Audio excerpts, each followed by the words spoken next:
Start then. Okay, so good day all. I'm Archana from the team of Hemang Doshi Academy. Thank you all for joining us today for the commencement of our NIST Lead Implementer Live session by Hemang Doshi Academy. Our expert trainer, Diksha Kashyap, brings with over 8 years of diverse experience in technology consulting and the financial services sector. She offers deep expertise and practical insight in IT governance, regulatory compliance, and risk management. I hereby welcome Diksha ma'am and request her to take over. Wishing happy learning to all. Hi everyone. Thank you, Archana. Thank you everyone for joining the meeting on a weekend. I highly appreciate it. We will start with a quick introduction for all of us, and then we'll, go ahead with the session. So, my name is Diksha. I have 8+ years of experience working across internal audits, external audits, compliances, and worked on all sort of controls for different organizations. And I would request all of you, if you can switch on your camera, just switch on your camera, say your name, what years of experience you have in this domain, and what are your expectations from the session. So accordingly, we'll go ahead. That's fine.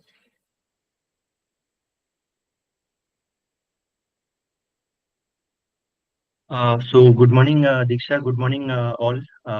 Let me go first. I am Arvind. I am currently a cybersecurity manager at Quick Heal Technologies. So primarily, I have to, help our enterprise customers achieve their cybersecurity goals. And I worked in cybersecurity audits and typically towards the ISO framework. This is the first time I'm pivoting towards NIST and CSF. So, looking forward to a very productive session. Great to hear that, Arvind. Thank you for coming. Next, anyone? Bala, you're on mute. Yeah, very good morning to everyone. Sorry. My name is Bala Murugan. I'm having a 20+ years of experience. Currently, I'm working with HCL in a cybersecurity domain. I'm having a relevant 6+ years of experience in cybersecurity. I'm a CSM certified. Currently, I'm working as a governance manager in vulnerability management and the project manager in things or something like that. So this is my overall experience. The reason for this call is that I know bits and pieces of controls, how we are evaluating and all in audit purpose in a limited scope based on the business objective. But to know end-to-end in a comprehensive manner, I feel this is a good stepping stone so that I can plan for CISA maybe down the line. So this is the whole purpose and intent for the call, for joining this course. And thanks. Next, please.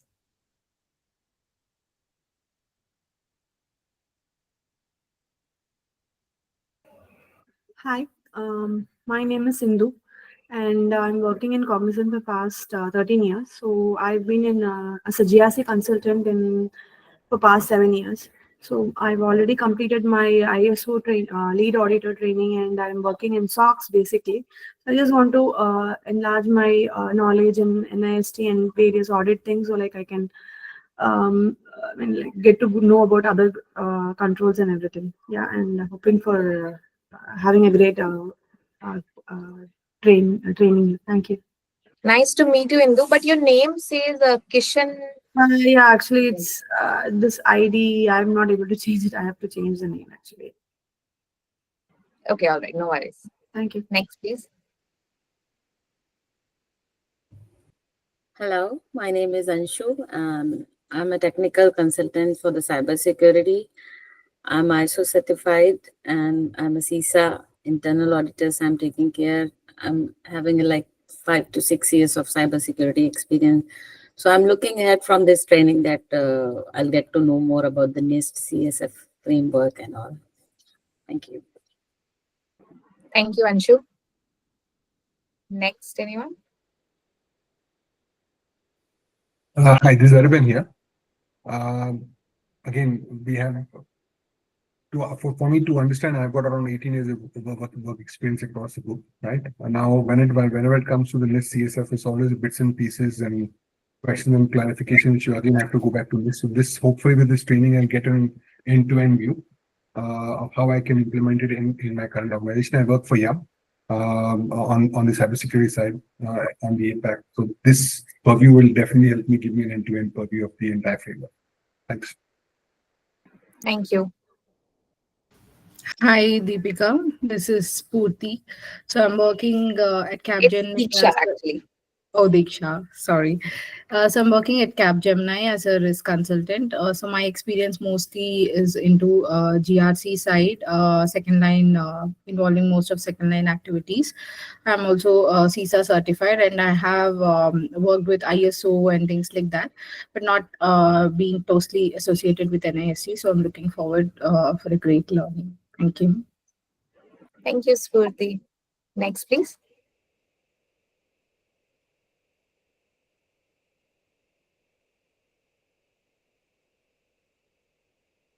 So I think we have to, yeah, Charles, go ahead.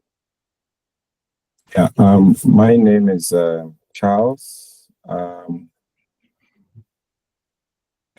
I am a manager responsible for IT governance, risk and compliance, business continuity, and business continuity planning. Currently, I'm responsible for establishing and enforcing IT governance frameworks within my company, which is a telecommunications company, and also managing technology-related while ensuring regulatory and policy compliance.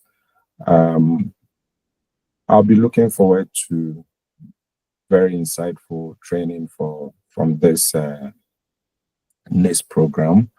I've been involved in a number of assessments in relation to this space, but I think having this further training would enable me to get some more insight.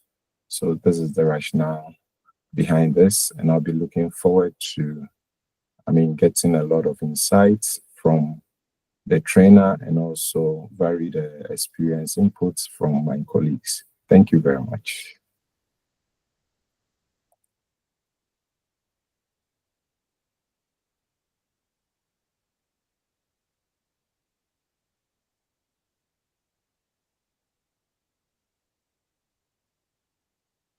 So, Diksha, you were talking in mute.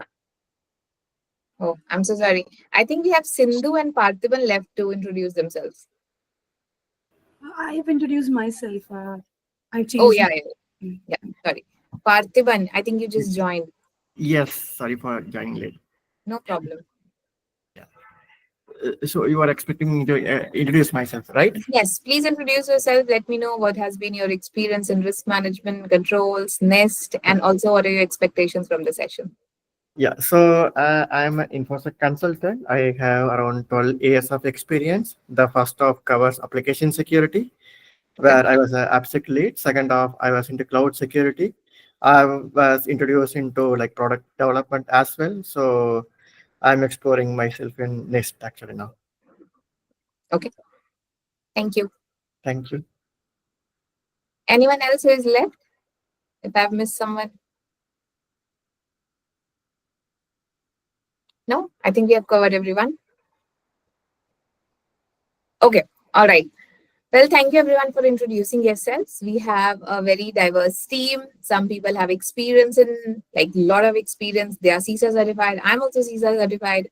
And there are some people who have, just started working in risk and control this domain, not very much aware with NIST. But as part of this session, the agenda for the whole 3 days is going to be, we are going to start with what NIST is, what it actually covers. And I'm not sure if you all, got a chance to attend the webinar that we had, but, we will cover all the complete framework, the complete NIST CSF 2.0 framework, and all the functions, all the controls around it. So we will touch base everything in there. This is going to be a very interactive session. So I expect you to, Just stop me wherever you feel you have some experience on that, you feel differently about it, or if you have some more points to add over here. And I'll start the session. Okay, let me just share my screen.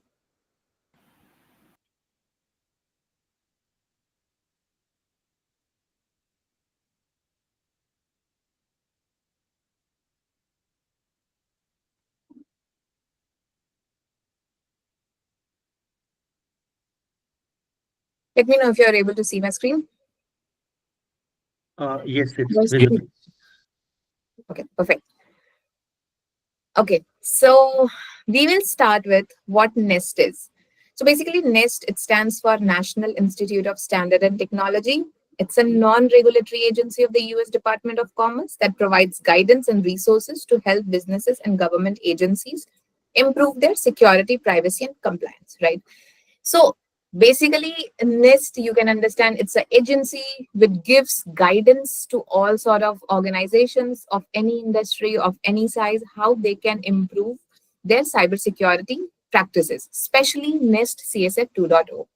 What CSF stands for? CSF stands for Cybersecurity Framework. NIST as an organization has multiple frameworks. They have other framework for privacy. Now that AI has come up, there are more frameworks coming for AI.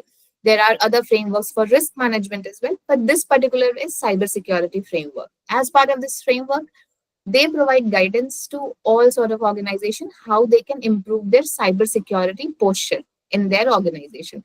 So whether you are working as an internal consultant, or you can use this session to understand how you can be external freelance consultant as well, and help organizations attain cybersecurity posture and get compliant with NIST CSF, right? You can read here that NIST CSF is a voluntary guideline that helps organizations improve their cybersecurity practices. I have a question here. Why do you think it's mentioned voluntary guideline and not just something which is mandatory or something like that? Why do you think it says voluntary guideline? What do you mean by that?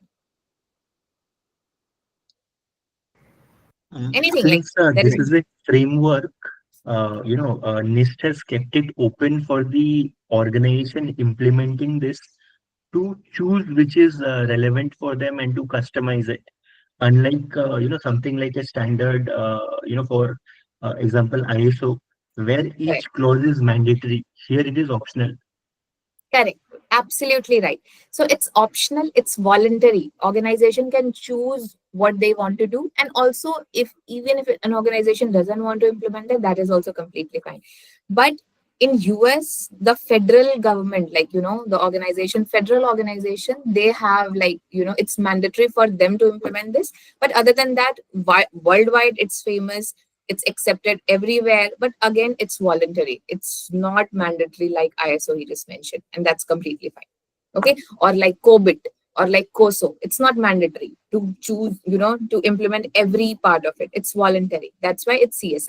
But it's so effective in achieving all the other regulatory compliances like PCI or HITRUST that many organizations are choosing to implement this. Okay, there is also one point here for NIST CSF, that there is no certification that any organization can achieve, right? They can say that they are ISO certified or PCI DSS certified or HITRUST certified. But for NIST CSF, there is no certification, or no auditor will come and certify you for that. But yes, if you have implemented all this, you can tell your customers, tell your clients on your public pages or something like that. You can, and if the other organization, your clients or customers, sees that the organization is NIST CSF implemented, it automatically says that the cybersecurity posture for that organization is very well mature, right? We will cover all areas of this in the upcoming slides. We are just starting with what it stands for. Okay, so the first version of NIST CSF was introduced in 2014, where Mr. Barack Obama introduced it via an executive order. Then further, it was updated in 2018, and where there were major updates made on supply chain risk management, authentication, authorization, identity proofing. Somehow, all of us who are there in this session right now, they are all somehow working on controls, right? Correct me if I'm wrong. How controls work. most of the, like at least the basic ones, basic ITGC controls like access management or change management, incident response, all of those. Everybody has worked on those things, right? Nobody is like completely new to risk and control. Is there anyone who is completely new to this? No, right? Okay, great. Because that, if you have some understanding of how risk control works, what kind of controls are implemented in organizations, especially from risk management framework, I think that will make you easier to understand rest of the framework, because it all talks about control. See, everything ultimately lies on what controls are, what risks are, how are they implemented, how are they managed and monitored. It's just different frameworks talks about different requirements and overall objective of that framework. Is that different? Okay. So this was 1.1. It was updated in 2018, then followed by 2.0, which is one that we are currently discussing. It was released last year in February, and this has been like major update since 2018. Okay. Now, what is NIST? Which is discussed. It's a non-regulatory agency within the US Department of Commerce. And, the idea behind NIST CSF is that advancing measurement science, developing standards, like we're just discussing, one of the standards is NIST CSF 2.0. It creates guidelines and specifications for products, services, and processes, and it is fostering technological advancements. So now that AI has come, we can expect some kind of, updated framework on AI management as well in future years. Maybe we'll be discussing that in future years. Okay. Some overview of CSF. CSF is Cybersecurity Framework, and it is a voluntary framework to help organizations manage cybersecurity risk. It's voluntary because anybody can choose to implement this of any area of it, right? And any organization, any industry of any size, they can choose to implement this. There is no restriction on that. It offers a common language for cybersecurity objectives. Okay, so there will be, some objectives that needs to be achieved, and it provides a common language for you to discuss with your clients, your vendors, your customers, your suppliers. So it offers that common language, right? It's useful for any organization, size, industry, country, maturity level. It works well for organizations regardless of their cybersecurity program maturity. We will talk about this in detail, like what I mean by program maturity. Just to give you a high-level update of it, it tells about how much mature or how much aware they are of their cybersecurity risk and how well they are managing their cybersecurity risk. It defines their maturity level. Now, there is no one-size-fits-all approach. Organization can adapt it to their needs. It focuses on what to achieve and not how to achieve, right? The overall outcome is very, very important. That is the whole framework lies on. It provides link to various resources for implementing cybersecurity practices. Once you are done with your session, I would highly recommend you go on NIST page and you read this framework line by line, end to end. I don't think, like, once you have gone through the session, it will become very easier for you to read it, and it will give you a complete picture of what we have talked about or what we are going to talk about. Works best when combined with other resources for a broad cybersecurity strategy. And its latest publication, which is 2.0, it emphasizes governance and supply chain consideration. So majorly, this framework, has updates made on their governance and supply chain considerations. Any questions till now? Can we move ahead? Anything you want to add? Do you have any questions, concerns? Just feel free to speak anything. It's completely interactive. There are no wrong or right answers. We just, as the more we interact, we all are professionals here. And it's not, some teacher or learning session. We all are professionals. We are discussing this framework, and, everybody can learn from your experience as well. So just try speaking up anything.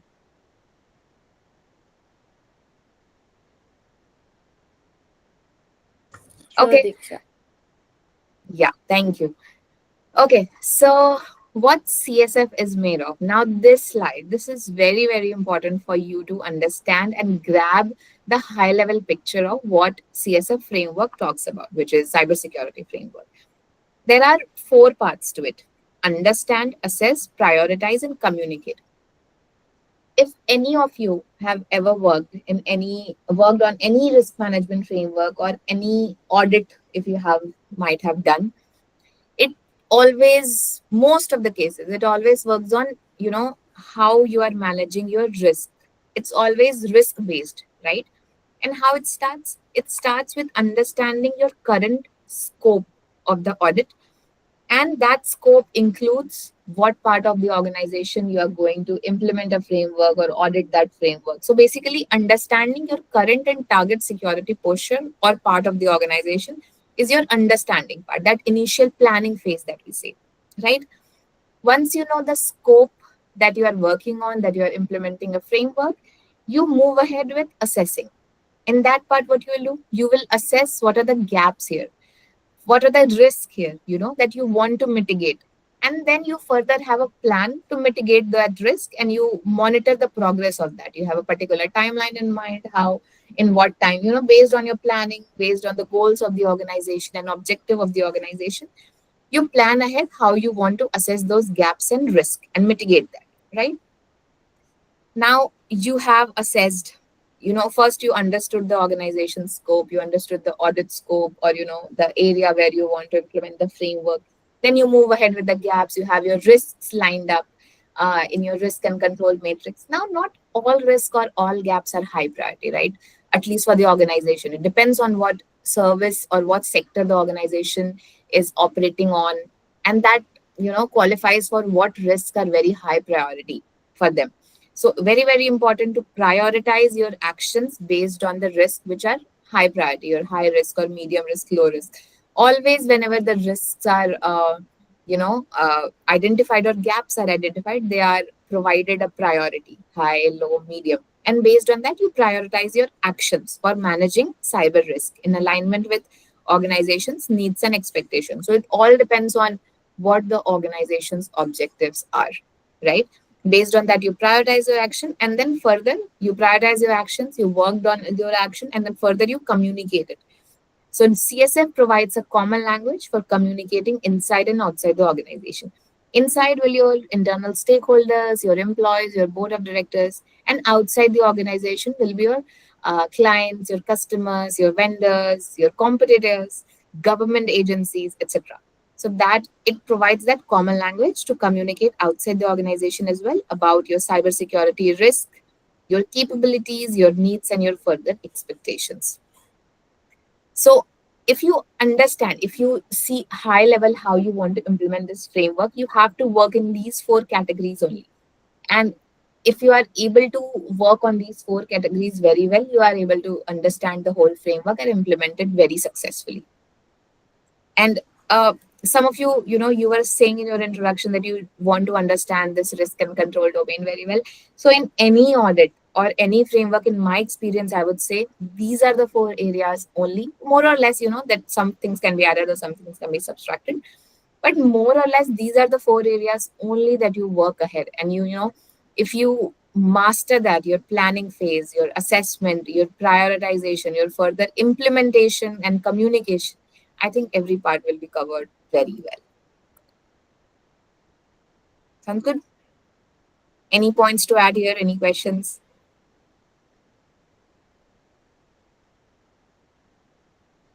No? Okay.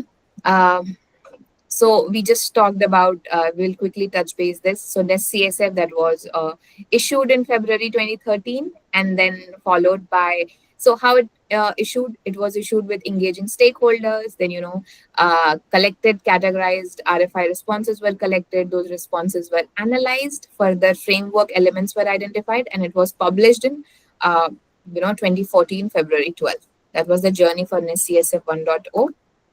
1.1 was initiated in 2015, and the framework was finalized in April 2018. And here we are for the latest version of NIST. So the framework, the preparation started in February 22, and then, comments were received, RFI analysis, workshop analysis, concept, code draft. The draft version was created in 2023, and then finally it was published in February 2024, which was last year. So that's the journey completely. If you want, to know more about it, you can just get it from NIST pages as well, or you can Google it to understand how each parts of that happen. But we are not going to cover that in this session. So, Diksha, if you Yeah. can just, very shortly tell us, across version 1, 1.1 and 2, Yeah. what were the major changes? Yes, we will. So initial framework was just about basic cybersecurity risk, and when you moved ahead to 1.1, it by that time, there were a lot of risks that were evolving from supplier chains, your vendor risk, right?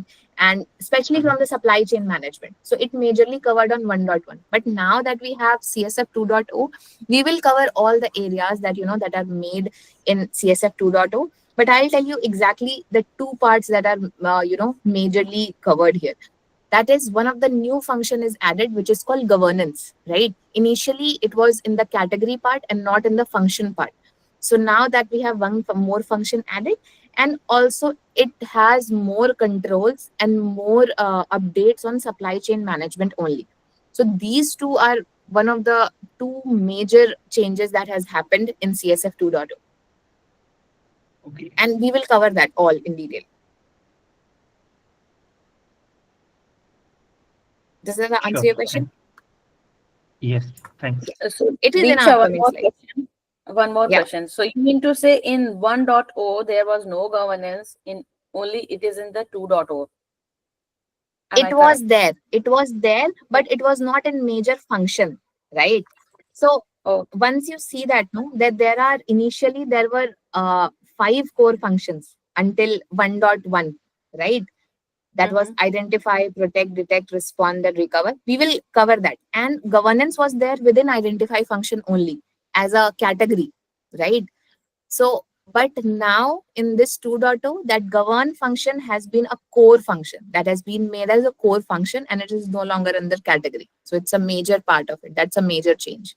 So now we have 6 core function instead of 5. Okay, got it. Thank you. Anything else? Sorry to interrupt.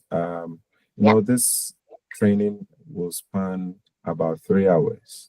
I just wanted to find out at what intervals would we break?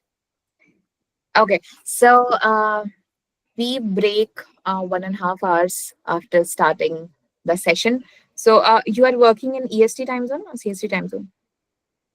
GMT is now 5 a.m. in Ghana here. Okay, so I'll tell you in IST timelines. We just started at 10 a.m., right? So we will have a break at 11:30 for 15 minutes. Yeah. And then we'll go ahead with the session. And that is the only thing we'll follow for the next 3 sessions. But otherwise, in some sessions, if you feel, that you need break early or late, we can discuss that. But hopefully we'll follow that timeline only. Like 1.5 hours from starting the session, 15 minutes break, and then followed by the rest half. Is that okay with you?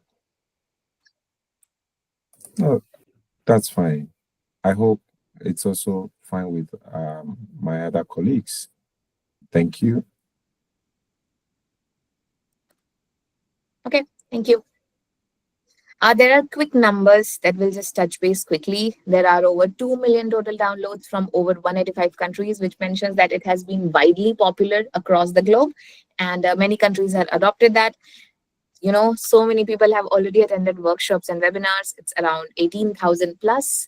So many comments from public. It has been used in 13 languages worldwide. And it is also adapted into national cybersecurity policies and strategies like Italy, Poland, Japan, all of these countries have used it in their national cybersecurity policies. And it is also adopted by various organizations, right? ISACA or Optic Cyber, like that. Now, the one question that everybody was discussing here, what changes are made in CSF 2.0 from 1.1? So as I was mentioning earlier, if you can see here in 1.1, there are 5 functions here, right? Identify, protect, detect, respond, and recover. And in CSF 2.0, there are 6 functions, which is like govern function is also one of the functions which has been included. So now we have govern, identify, protect, detect, respond, and recover. Here is a snapshot of the areas. So initially there were 5 functions, now we have 6, increased by 1. Within each function, there are categories. You will see that in upcoming slides. So how it is defined? We have core functions. Within each function, there are some categories, and within each category, there are subcategories. These subcategories are your controls, the unit level controls that you need to implement in the organizations. So within each category, there are subcategories. So initially there were 108, and now we have 106 right now. Implementation examples are 363, so they are just examples of how you can implement that. We will be covering all the functions, categories, and subcategories in this 9-hour session. Make sense?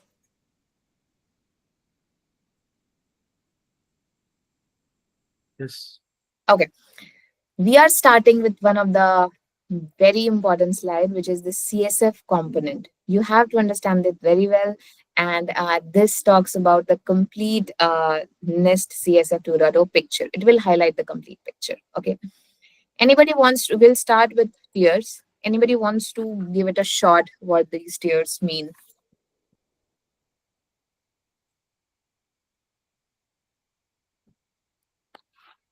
Just take a shot. Just try. Maybe Diksha, by looking at the definitions, like partial risk informed, maybe it could be the level of controls that have to be implemented, something like that. Risk informed, because these look somewhat similar to the maturity model levels as well. That's why. Absolutely. So you are almost right there. And the one term that you use, maturity level, that's what it talks about, right? So tiers represent the maturity and sophistication of the organization, how mature the organization is in terms of risk informed, right? If I talk about the first one, which is tier 1, partial. So any ad hoc, reactive, limited awareness of risk, if any organization has, they have very limited awareness of what risks are there in their organization, in their services, in their processes, that calls about partially tier 1, or that's calls about tier 1, right? And governance and processes are very minimal, right? So what happens in mature organization? You will see that the organization, the management is very informed with the risk that they have, and accordingly they have processes implemented and monitored, right? But in this partial one, which is tier 1, they have very limited awareness. Like management has very limited awareness of the risk, and it is also somehow implemented somewhere, but certainly it's very minimal and not at all monitored properly, right? So you can expect that in many very small organizations who have just started or just started building their cybersecurity framework or managing that, you will see this kind of partial rating or partial maturity in that organization. Okay. Next goes as risk informed, somehow mid-level organizations. So risk management practices exist there, but they are not fully implemented enterprise-wide. Decisions are partially based on risk. A very important part of risk management framework or any framework based on risk is that all the decisions are taken based on the risk that the management has identified, right? So when I talk about tier 2, risk informed, the management is aware of that risk. The risk management practices exist, but it's not fully implemented enterprise-wide for all their areas, all their services, or all their processes. And decisions are also not completely based on risk, okay? They might be focusing on revenue or something, but I just want to say that risk is not the completely one of the most important part for their decision making. So that calls at risk informed. Third one is repeatable. Here what happens that policies are formally documented based on their risks, and it is consistently followed across the organization. Almost mature organization will have that, right? So they will have their risks identified, their policies are created based on that, and it is also implemented across the organization, and it is consistently followed. But then you will say how it is different from the completely mature organization, which is adaptive. So in adaptive, in tier 4, which is highly mature organizations, they have cybersecurity very, very tightly integrated with their ERM, right? And it is continuously improved, continuously monitored like that. Okay. This is adaptive, highly mature organization in their cybersecurity risk. And, monitoring is very, very important part of their framework. Also, the improvement based on upcoming threats or the new advancement of technology, that's that cybersecurity posture is completely improved. So these are your 4 maturity level based on the CSF. Any questions in these 4 tiers? Yeah, I have a question, actually. So in the tier 3, you Yeah. mean they are following the process, but it's not iterative, right? Is it what you mean? In the 4, it's a continuous integration. In tier 3, it's just like maybe they will have a review. Is it make difference between? Can you say that again? I missed you somewhere. Yeah. So in the tier 4, it's like continuous integration or something like they are monitoring it and Yeah. they are keep on adapting it. Yeah.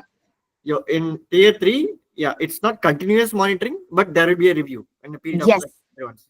There might be review or there might not be review. Some organizations will have review, but it's consistently followed across the organization. Okay. Maybe some processes have review, some processes do not have review, but it's not very, very tightly integrated. That's what I mean. Got it. Thank you. Anyone else? Okay. I hope you all understand what tiers mean. We will move ahead with organizational profiles. Somebody can, try to explain that. And whoever is explaining, please explain all 3 parts. Just try. Don't think too much.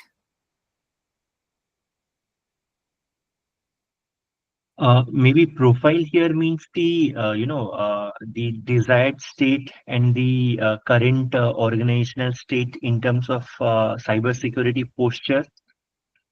Yes. And what do you mean by community profile? Community profile may be some sort of configuration baseline, for that domain or industry maybe. No, just think high level.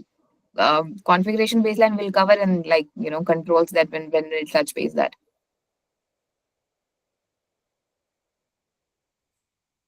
Okay, but you talked very well about current and target profile. So basically, it's the snapshot of organizations' current or desired cybersecurity activities.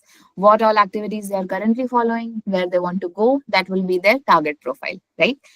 Community profile talks about shared or predefined set of cybersecurity outcomes, right?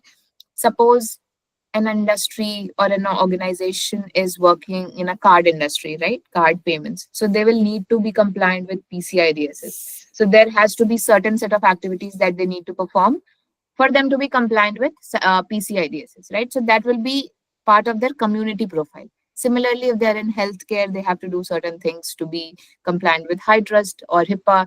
That will be their community profile, something like that. Does that make sense?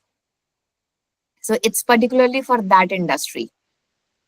And current and target is completely based on their maturity level, like what all activities they're currently performing, that will be a current in terms of cybersecurity risk and activities. And then target will be where they want to go and how they want to achieve it. So this is the organization profiles are tied up with their tires, right? So current tire, what it is, and where they want to go, that will be tied with the current profile and target profile. Somebody was saying something. Yeah, Diksha, I just had a doubt. So when you say community profile, say for example, as you have given an example of HIPAA, so there, what will be their target profile? Will it be the same community level target that they would be looking at, or how is it? Like when you are comparing, say for an organization that is complying with HIPAA, the community profile will come with the community. So how would the target profile look for this particular organization? The target profile will be combination of one, the requirements of HIPAA. Secondly, maybe they have very few customers in healthcare domain, right? For them, they want to achieve this HIPAA certification or they want to be compliant with HIPAA, but they have other practices also going on in the organization, right? So they have some other maturity level in terms of the cybersecurity risk that they want to achieve. So that target profile will be combination of their community profile. I mean, what all regulatory requirements that they have. But every organization you will see, they don't only follow the regulatory requirements, they have other requirements as well in place based on the services that they're working on, their standards or their objectives. So target profile, you can say that the community profile is a subset of the target profile. Okay. Say for example, I have banking or pharma. Okay. They are predominantly focused on their regulatories, right? Say for example, a bank, for example, they are supposed to, target mostly on the banking related regulations. Other things do not come in. So in that case, also you say that the target profile will be the other this thing. How is it? I'm majorly concerned about company or profiles which are focusing on only one thing. Yeah. So in that case, see, if I talk about this CSF framework, this majorly talks about improving your cybersecurity posture, right? When you say that there are companies who only follow one regulatory practice, like banking standards, you can say that for them, their target profile is only to achieve that banking standard, right? But if you talk about achieving this NIST CSF framework, they have to improve their overall posture from the cybersecurity risk perspective. Okay. When there is a regulatory practice in place, okay, if for any organization they want to achieve compliance with any regulatory requirement, it's not mandatory to cover the whole organization. It's never mandatory. There is always a particular scope, particular set of applications, or particular set of services that is in scope for that regulatory requirement or a compliance. I'm not sure if you agree with me or not. Yeah, Deeksha. I get it now. So Yeah. it's mostly with the scope or where they want to implement the CSF, right? For what Exactly. they want to. Exactly. Sure. Yeah. But you have risk, you have cybersecurity risk, especially right now in all domains of your organization, everywhere. That might not come in your regulatory compliance requirement or scope. Agree. Accordingly, you can, build your profile, target profile. Got it, Deeksha. Yeah, thank you for that. Thank you. Can I please ask a question? Yeah, sure, go ahead. Yeah. Looking at the organizational profiles, I want to first understand, when we say profiles, what are we looking up to? What are the indicators we should be looking up to? And I think when I have that view, it would help me to be able to link this to what we mean current, community, and for that matter, target. Okay. I don't know whether my question is. Yeah. I understand the question. Thank you. Okay. So I'll start with the example. I'll start with an example and I'll start with a very basic example. Okay. Like, suppose in your organization, it's a mid-level organization. They have basic controls in place for access, right? But for privileged access management, they don't have much controls in place, right? They are not managing, or they don't have many controls in place for very strong authentication. That can be their current profile. You have cybersecurity activities in place. So you can say that, we have these controls or these objectives in place, that yes, access is managed via a password tool or other small softwares, but we don't have reviews in place for access management, or we don't have strong privileged access management tools in place that puts more restrictions or more control on who is getting access to what, right? So this, what you have currently, is your current profile, right?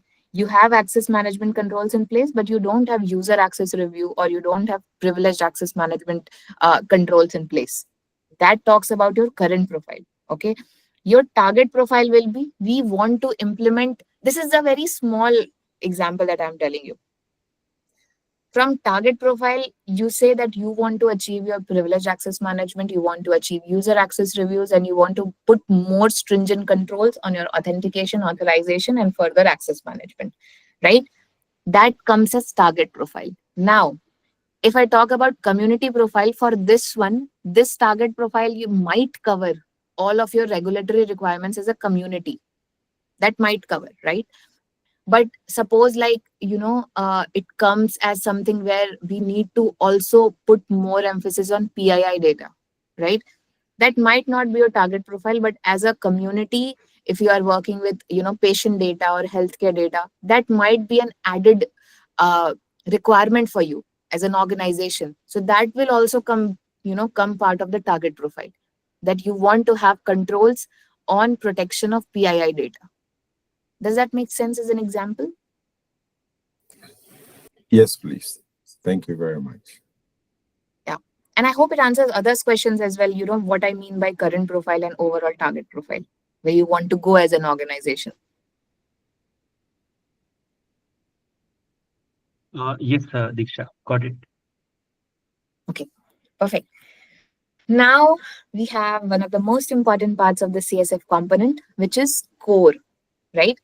Within core, we just mentioned that initially there were only 5 functions, these 5, and now we have one more, which is governance, right? Governance and management comes under only one function, govern. Okay. So now we have 6 functions: govern, identify, detect, protect, response, and recovery.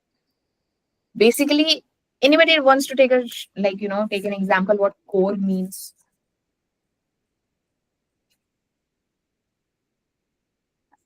Basically, it's hierarchy of functions, categories, and subcategories, and it has all the areas or all the requirements that you want to implement in your organization to be compliant or to be fully implement this framework, right? Here you can see CSF code. It's a high-level cybersecurity outcomes that can help organization manage cybersecurity risk. Initially, in first few slides, you would have seen that the framework follows more on the outcomes, what the organization want to achieve. Everything is based on that only. Which tier you want to go? What's your profile where you want to achieve? What are the outcomes you want to achieve? And that is mentioned in this function part. That is within core. It's a hierarchy of function, categories, and subcategories. And function is the highest level structure for cybersecurity outcomes. These are the functions that we will be covering. Within functions, there are categories, and within categories, there are subcategories. Within these 6 functions, we have 22 categories and then 106 subcategories. Right? Now, first, we will touch base just high level on each of the core main topics or the core main functions. First one is govern. Okay.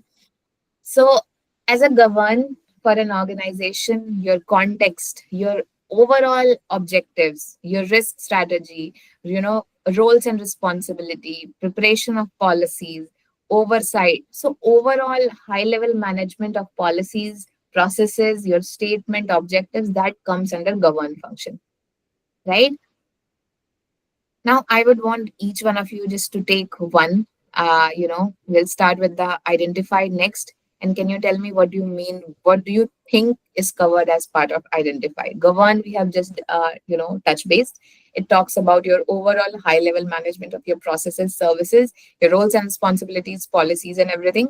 But what will you do in identify? So identification means we need to list out the assets in the environment, and we need to evaluate the risks of the assets, like critical, high, medium, and all. So accordingly, the controls will be defined. Okay. Yeah. Great answer. Next, protect. Anybody wants to touch base on that?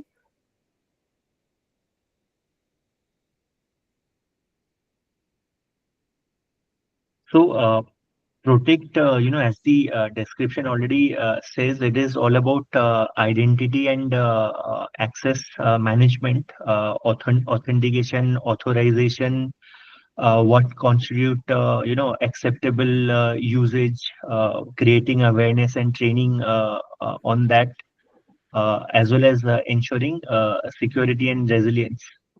Okay, so I just want to add something here. You're right.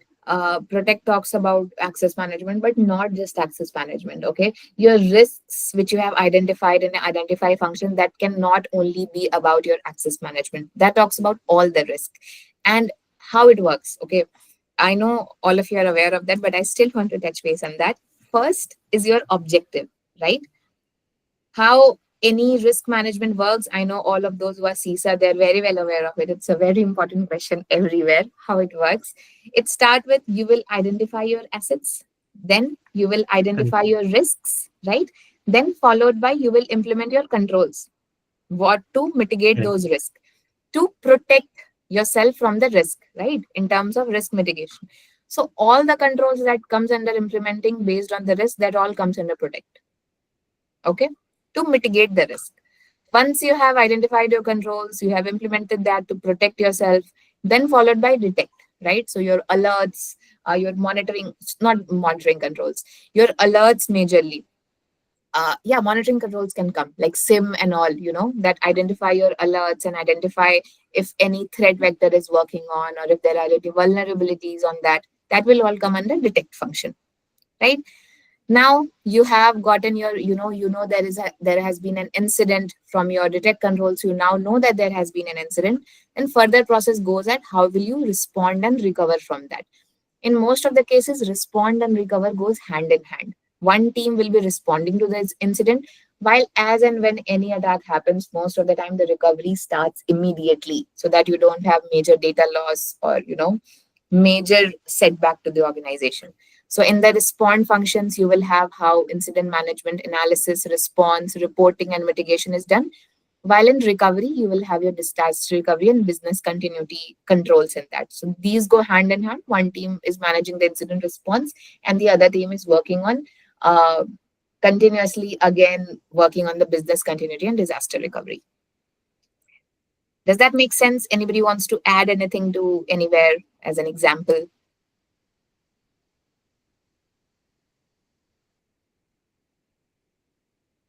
No? This is just high level of all the functions, and within that we have all the categories, 22 categories within each 6 functions. We will touch about it. Now, we are starting with the first function, which is govern. Okay. Somebody, like we just discussed what the govern function talks about. It's organization's cybersecurity risk management strategy. Your expectations, policies are established, communicated, and monitored. This is all as part of the govern function. How that works? You have to understand and assess the specific cybersecurity needs, develop a tailored cybersecurity risk strategy, establish defined risk management policies, develop and communicate organizational cybersecurity policies, establish and monitor your risk, supply chain risk management, and you implement continuous oversight and checkpoints. All of these points come under govern function. Okay. From here, from on these slides, we have just covered, we have touched based on that. So I will quickly go ahead directly to the govern, starting of govern function, and then, we can come back to each one of those, right? Okay. So we just mentioned that, within govern function, there are different categories. So if you talk about govern function, we have 6 categories within that. One will be the organizational context, then is risk management strategy. You have roles, responsibility, authorities, policy management, oversight, and cybersecurity supply chain risk management. How you define that, there is a particular identifier that you will see in the framework, and that can be used as a nomenclature if you are implementing this in your organization. GV stands for governance, and OC stands for organizational context. As and when the subcategories are included, that can be included here, like 01, 02, like that. Make sense? Within identify functions, we have 3 categories, which are asset management, risk management, and improvement.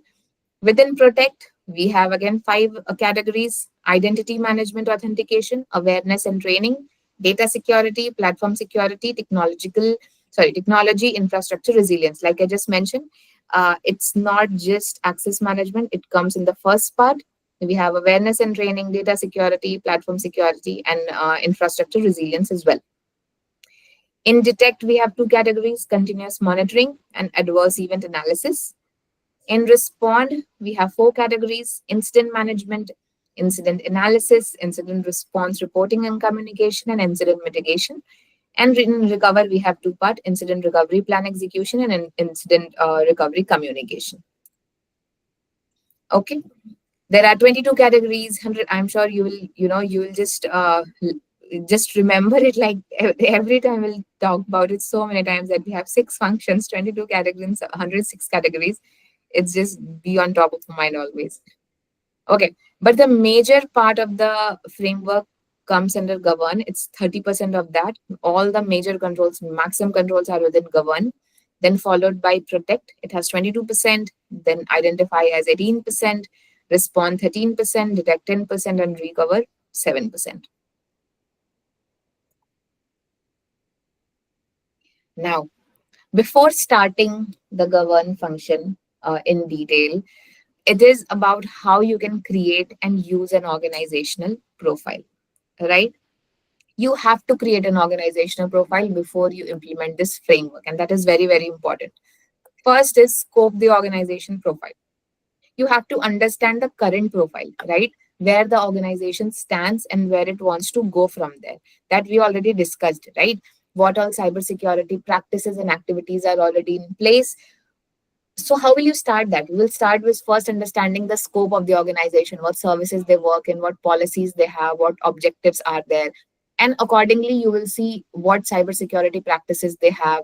Further, then you will identify where they want to go, whether they want to achieve a standard or certification, or there are some other cybersecurity maturity level that they want to achieve. Based on that, you will scope the organization profile.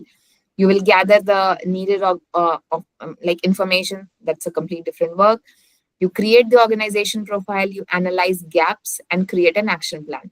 This gaps and action plan will be created completely based on what the target profiles are, what the risks are already there after you have your current profile or after implementing your current cybersecurity practices.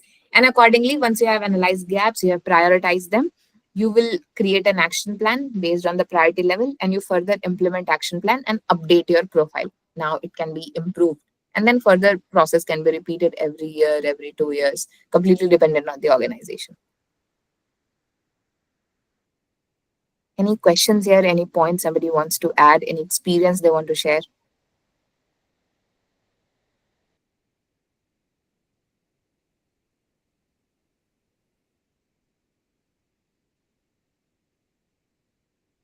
No?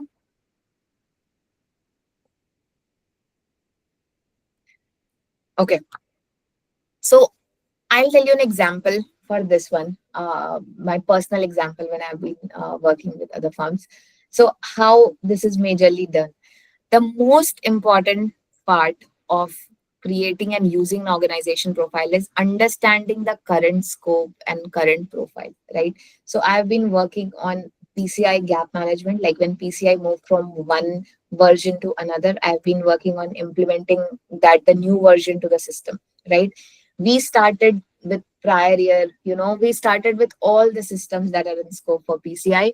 We had our target profile in place, what new controls are added in the new PCI framework, right? So we analyzed what controls are already being implemented and monitored, what new controls are there. That gives us the gap of these controls has to be there. So we needed to then understand what all systems or applications are there where these controls needs to be implemented. So that's a different planning that goes. The more and better planning is done for any activity, especially any audit activity or any cybersecurity activity, I think your implementation goes as smooth as possible.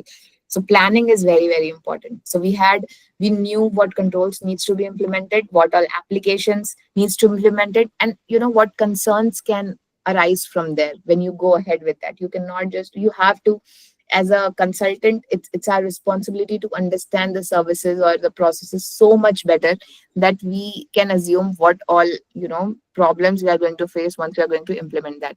Obviously new things will come up, but you should have your understanding very well. Then we found out these risks can arise. Then we started with the high priority activities where we thought that major concerns can happen or it can take longer to implement. We started with those, and then further we successfully implemented the gaps. This is what goes everywhere. Any framework you implement, you understand it, you find the gaps, you prioritize it, and then you implement it. Make sense? Or you have some different opinion on that, or you had different experience? No, it's clear. Okay, perfect. Now, in this scoping the profile, we'll just quickly cover it. You scope the organization profile. First, you have to defining the scope is very, very crucial. It clarifies the assumptions and details the profile will focus on. Key question that you will ask is purpose. Why is this profile being created? You want to implement your NIST CSF framework. One of the purpose can be that. Coverage, will it cover the entire organization or specific parts of it? Any particular division, particular set of applications, particular set of services, that coverage, again, it will come in the scope only. Okay, so that needs to be covered. Threats, will it address all cyber threats and focus on specific types? Are you covering all cyber threats, internal and external both? Are you covering your all your vulnerabilities, or it is just focusing on certain type of vulnerabilities and threats? That also is important when you are scoping and planning your overall activity.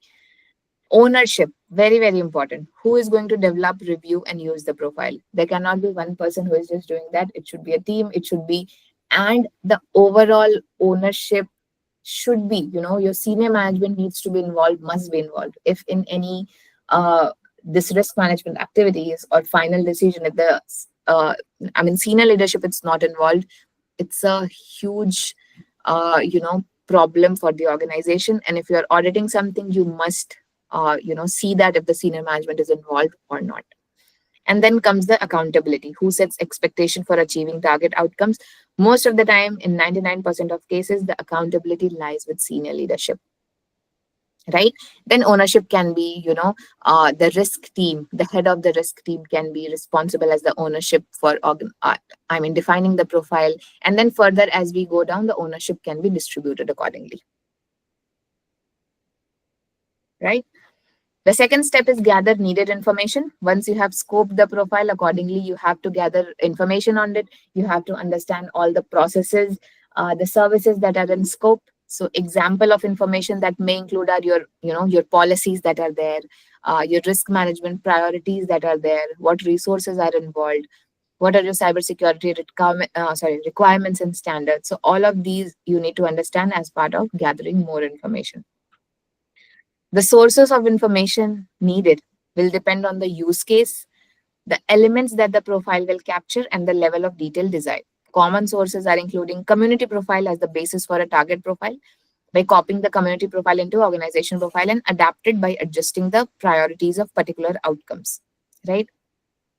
Just mentioned, we discussed it very, very well, that community profile can be included as part of the target profile. And accordingly, you can, get more information, what regulatory requirement you want to achieve as part of this community profile objective, and then further got it down to what objective needs to be, implemented as part of that. You need to protect your PII data. You need to implement certain controls as part of it for alerts or management of other areas. So that you need to finalize. Then organizational profile spreadsheet template will facilitate side-by-side comparison of your current profile and target profile to identify and analyze gaps, right? Then you will create your organization profile. You have scoped it. You have, you have all the information that you want, and then you will create the organization profile. This is just a basic high-level template that you can use if you want, and you get customizes as per your requirements. First is the CSF outcome. What outcome you want to achieve? Okay, that can be as a community profile. Suppose you want to achieve, you want to be compliant with PCI DSS. Okay, at the very high level, I'm saying. But in that PCI DSS, you have certain level of controls. You can just mention it here. All these I want to achieve. All these controls I want to have. Right? You will be. I'm not sure, but you might think that why I'm saying PCI DSS when I'm talking about CSF outcomes, right? Because within CSF, if you implement your CSF, you can say that it's a very big category of all the outcomes. And if you achieve all of those, you will be achieve, at least 80 to 90% of your other regulatory outcomes as well. So you can choose the CSF outcomes you want to mention as part of here, all the requirements, the subcategories that we'll be covering in detail, or you want to have very specific ones, because CSF as a framework, it's very, very flexible. You can choose what you want to achieve, right? So in the outcomes, you can say that, what all outcome you want to achieve. That for that outcome, what all current profile you have, what all practices you have, what all policies you have, risk management practices, overall communication practices or monitoring practices, what all you have, what's the status of it, you can give it a rating. And then further, what the target profile looks like for you, right? Out of that, first you can say that, what your goals are. You want to mature your policies, or you want to have better policies, or what all. The more specific you go, the better your planning is, and the better outcomes you will achieve in terms of implementation without any hiccups, right? What all policies you want to create, what all processes you want to create, how you want to implement it, how you want to monitor it, that can come as a goals for you. And then you can prioritize it based on low, medium, high, or you can use numbers or rankings, completely depend on what the organization practices are. So it gives you a high level template of, based on your outcomes, you will find your current profile and you will find your target profile. Diksha? Yeah. So this template, where can we get this template in order to get this implemented? Like, you have outcomes and practices status and all. Do we have any ready-made in the NIST website itself, or like we have to create this? See, this one is a template that, nobody can give you, because it's completely dependent on the organization, right? The columns you can use like this. We'll share this PPT with you once the training is over. You can use that. For other controls that are there, that we will cover in some time, we have templates prepared, right? As a Hemang Doshi Academy, and we will share that with you after the session. So you can, it's a very high level template. I mean, but every time, I'm just saying it again and again, completely dependent on the organization that you're working in, right? But it will tell you on a high level what you need to do.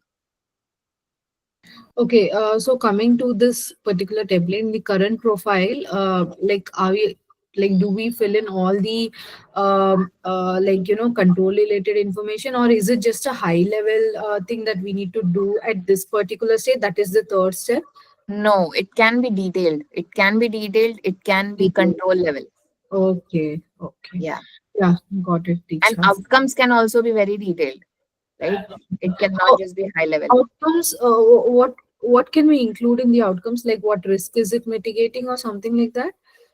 Yes, that can be one of the outcomes. What risk it is mitigating, based on that, what controls you have and what controls you want to achieve. Got it.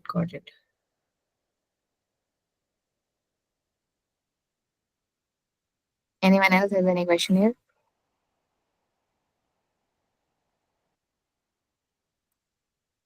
Okay. Now the fourth. Anyone saying something? No, simply said no questions. Please continue. Okay. Now the fourth step here is that you will analyze your gaps and you create your action plans. I think this also comes in your profile. When you're preparing your organization profiles, this needs to be covered there only. You will identify what all gaps are there. You can, add more columns here based on what all gaps are there, based on your current profile and target profile. And based on your gaps, you will create your action plans, right? Or just based on the target profile only, you can create your action plan based on the goals, what you have, which is already not there in your current profile. Okay. But that gaps or action plans, they need to be prioritized. That is the main purpose of this slide, that you need to understand. That needs to be prioritized. Not all risk or not all goals needs to be achieved immediately, right? Or not every risk is very high risk. So you need to prioritize what all actions are required immediately, and then you follow it with the implementing those action plans, right? So you identify and analyze the difference between the current and target profile. It enables an organization to find gaps and develop a prioritized action plan for addressing those gaps, right? How you can plan you can write your action plan. So action, what's the priority level? Who is the owner? Very important. Every action has to be assigned to an owner, otherwise it will just be in your queue and it is not going to happen. You should have a deadline assigned to it, and what all resources are required as part of that. More funding, more applications. What all resources are required? That also needs to be written down very, very clearly and specifically. That's what I'm saying. The more specific you go, the better your implementation will be. And your current and target should always depend your people, process, and technology. These three, I'm sure most of you are already aware of it. These three are major resources that you need, who are, what people are impacted or who are involved in that, what process is part of it, and what tech you are using, right? The plan is a list of pending improvements for cybersecurity program. And in addition to gap analysis, the action plan should consider mission drivers, benefits, risk, and necessary resources. You can add that, that's completely optional. But whenever you are doing gap analysis and prioritizing action plans, these 5 are highly critical. Okay.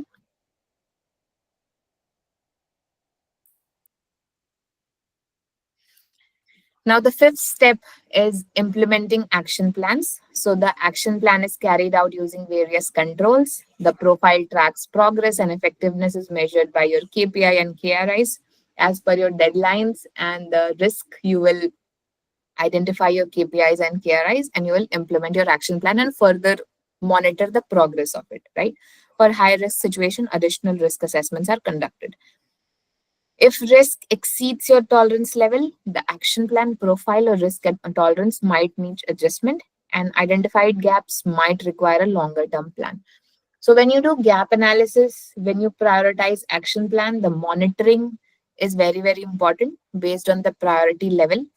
If it's a high risk situation, more risk assessment can be done, and based on that, your action plans can be tweaked. And also, if your gaps include implementation that takes a long time, so you should have a longer term plan in place, how you are going to implement this and monitor it. If it is going to take a year or 2, you should have a plan in place for that. And then finally, continuous improvement. This part updates based on findings. Suppose you have, a plan in place. Suppose it's a tech that we are implementing, right? As part of mitigating some risk or achieving an outcome, you should have done it as in phases. So you should have a plan in place to tweak your plan based on phase 1 findings or phase 1 results, right? Accordingly, you should plan it.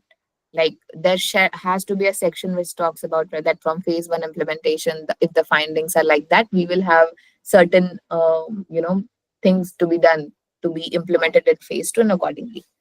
Like majorly the application development, there are many models who follow application development. Similarly is here in risk prioritization and implementing these framework as well.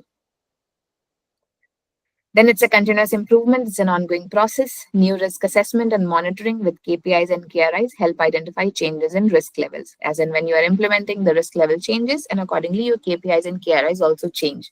And that happens with continuous improvement and monitoring. These changes may prompt updates to our cybersecurity profile. Okay, so here is the step. You can see it's a continuous step. Any time anything can be followed. Majorly start with what all controls needs to be done. Risk assessment, risk tolerance statement. You find your KPIs and KRIs, your CSF current profile, and accordingly your target profile is made. You do the gap analysis and action plan. You can also start with here. That is, first identify your current profile, identify your target profile, you do your gap analysis, you find your action plan, you find what all controls needs to be implemented, risk assessment, risk tolerance statement, and followed by your KPIs and KRIs. Make sense? Any questions, concerns? You agree, you do not agree?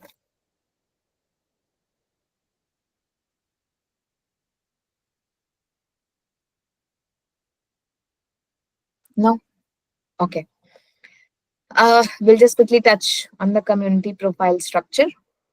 So a community profile uses CSF core to identify and prioritize cybersecurity outcomes that are necessary to meet the community's priorities. The stars represent the degree of importance of CSF outcomes in the context of the community profile. Community priorities inform CSF 2.0 outcomes that are specified in the community profile, right? So basically just want to say that, there can be certain categories which are important for you to achieve your community profile outcomes, and you need to keep that in mind while you are preparing your target profile structure, right? So the star says that, some there can be some categories which are important for you to implement to achieve your community profile, and similarly those subcategories will help you implement that. So functions are your overall core part, categories are your objectives, and your subcategories are your controls that you implement, right?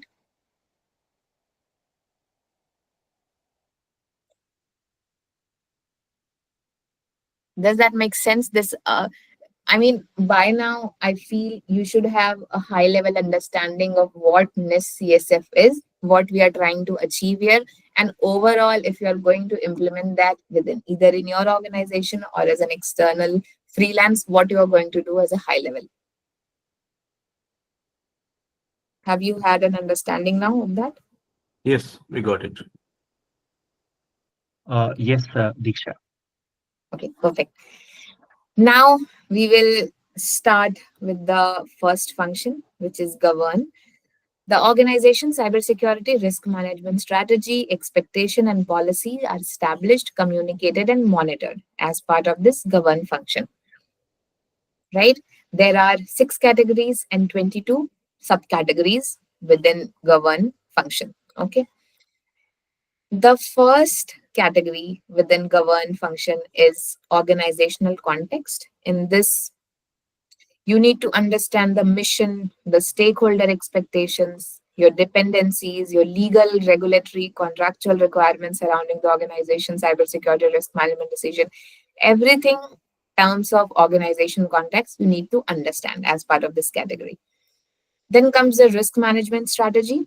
Here, your organization, what your priorities are, what your constraints are, what your risk tolerance and appetite statements are, your assumptions based on risk, everything risk strategy related is understood as part of risk management strategy. That is the second, that is the second category.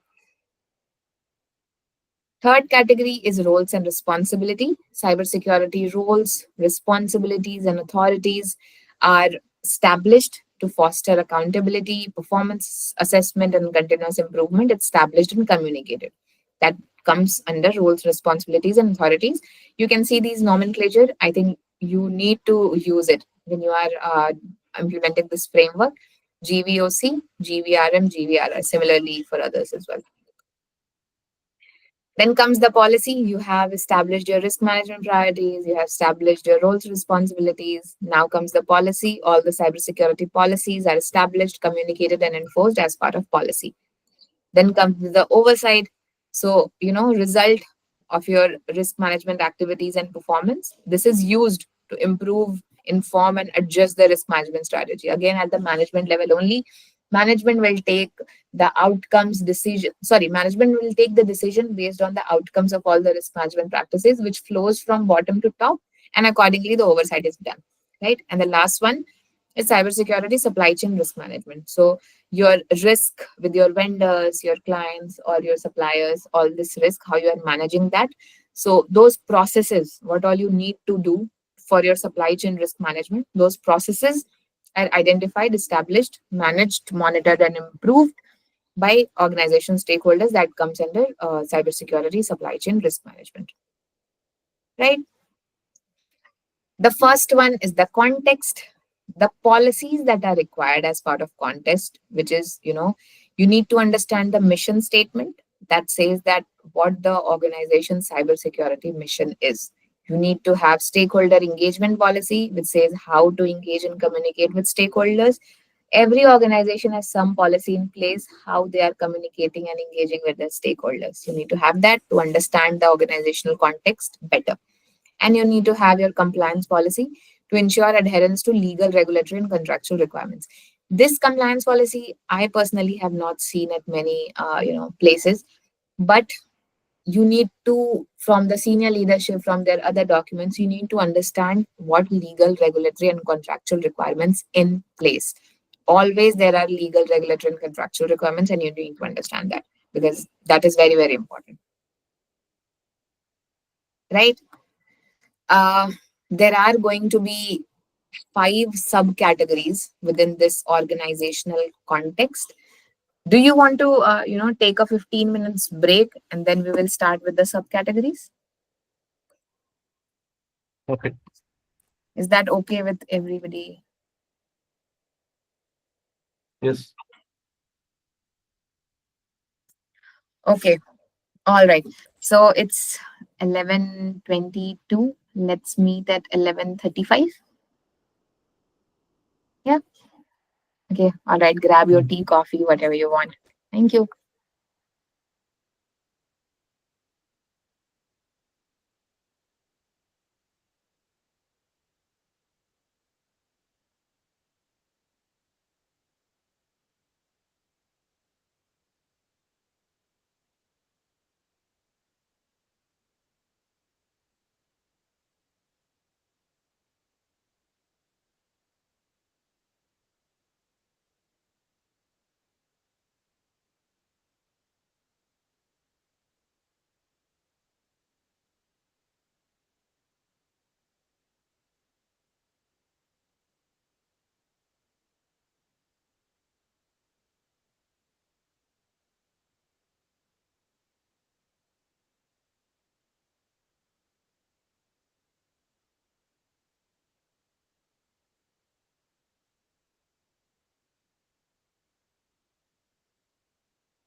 Please raise your hand once you're back.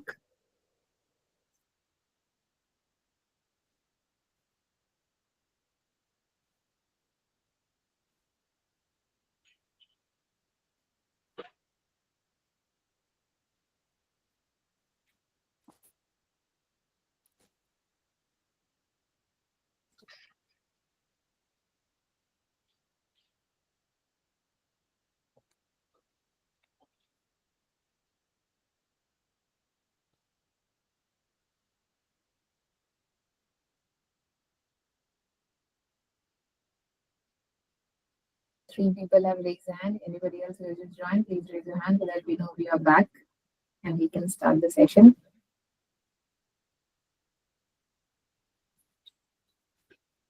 Okay, perfect.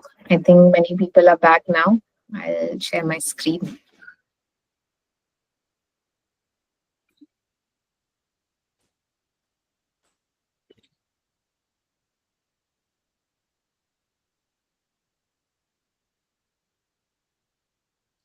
Let me know if you can see it. Yes, it's visible. Perfect.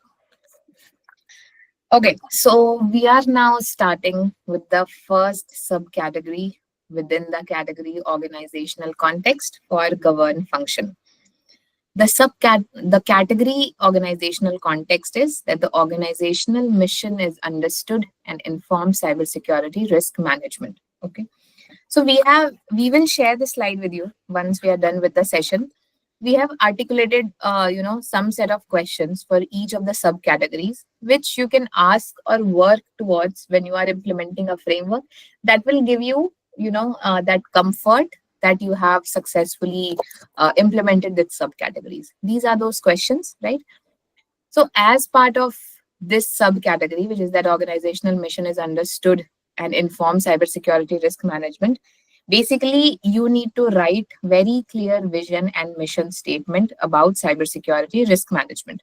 If you are able to articulate that, you will cover the subcategories. The question that you need to ask, sir, that does the organization have a documented and communicated mission statement that clearly articulates the organization purpose and strategic objectives? Excuse me. This document is very, very important, and every organization, small, large, mature, everybody has that. They should have it. That's not there, it's a big problem, right? They have to have communicated and documented mission statement with them, right? Have the organizational key stakeholders, their executive leadership, their board of directors, department heads, they were engaged to ensure a shared understanding of the organizational mission.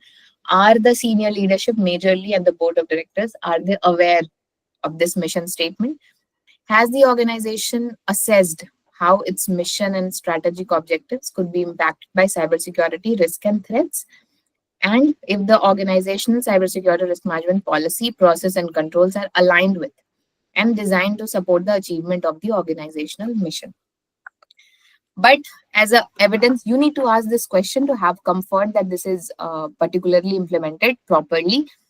But the major overall, in layman language, if I say, they need to have very clear vision and mission statement documented that talks about their cybersecurity risk management. Okay.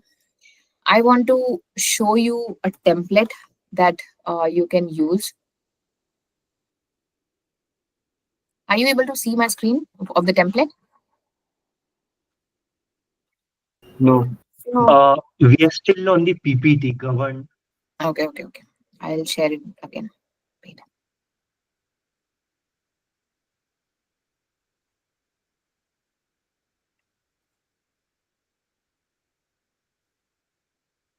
Are you able to see it now?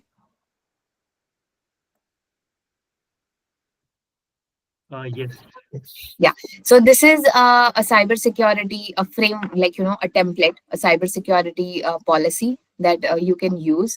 And as part of it, if you can see this clause 6, this talks about cybersecurity vision and mission statement. Similar document you can expect to see in organizations, or it can be tweaked a bit, to cover based on the organization needs. But it should be like that, it clearly articulates the organization vision and mission statement, like we are committed to providing quality service to clients, or committed to protecting client data, and employing advanced cybersecurity measures, things like that. So whatever the mission, objective, statement of the organization, it should be very, very clearly documented.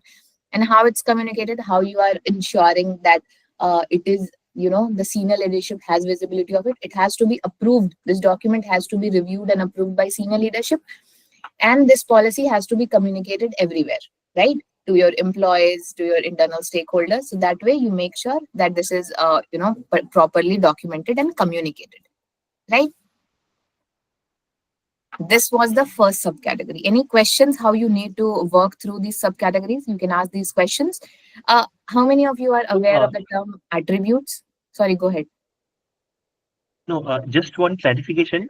These templates, these are the same available on the Udemy course, right? Yeah, did you get a chance to go through the course? Yes. Yeah, those templates are available there as well. Okay. And So, also we will the also one share you with you showed. over email. Okay, sure. Yeah, so there are a lot of templates here, like 8 to 10 templates, I would say.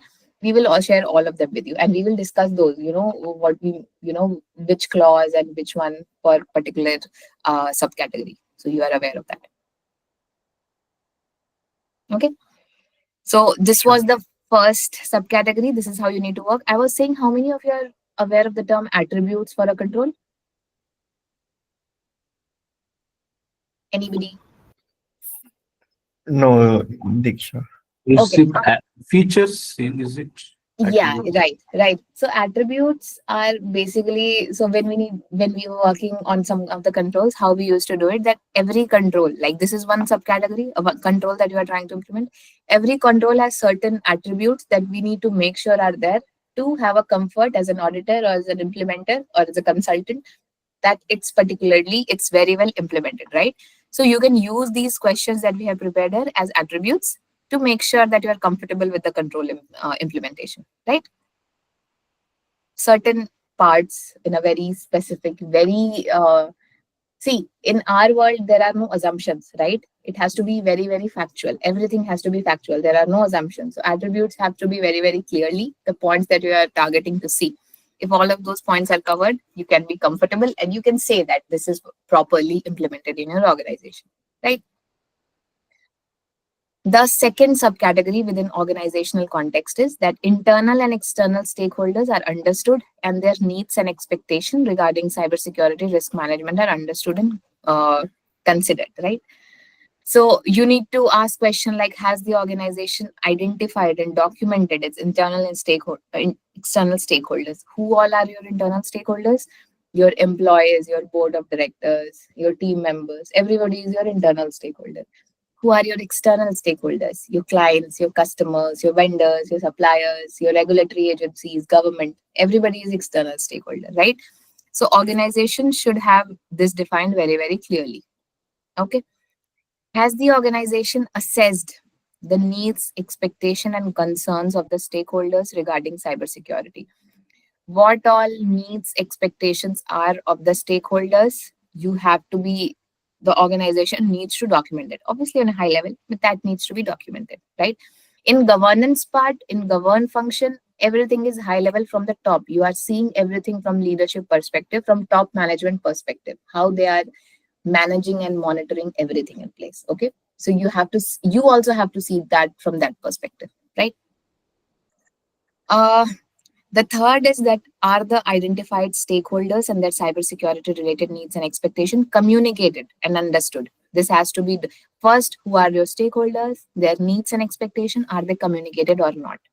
Fourth one, do they have a process in place to regularly engage with stakeholders to understand any changes or new cybersecurity related needs and expectations?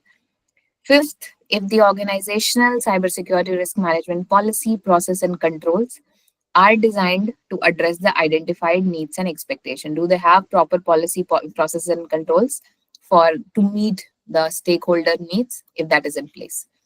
And if there are examples of how the organization has incorporated stakeholder feedback and input into its cybersecurity risk management approach. One last is if the organization have a mechanism to monitor and address any gaps of misalignment between stakeholder needs and organizational cybersecurity risk management activities. There has to be overlap between these two, right? If I talk in layman language for this particular subcategory, basically you need to identify your internal and external stakeholders, and you have to write down their expectations in terms of cybersecurity. If that document has to be communicated and circulated throughout your organization so that everybody is aware of that, that needs to be reviewed on a regular basis. It has to be semi-annual or annual sometimes, so that you know it's current and up to date and you are not missing out on anything. Make sense? So I have an example here for you. If you can see how they have documented in that cybersecurity policy, they have mentioned the stakeholder type, who are the stakeholders, what their expectations are, right? So your internal stakeholder are their employees. So you are providing the secure access to their resources, protection of personal data, cybersecurity awareness training, and secure environment. And one of the external stakeholder can be your suppliers and partners. So you are providing them secure communication, data protection, mutual cybersecurity support, etc.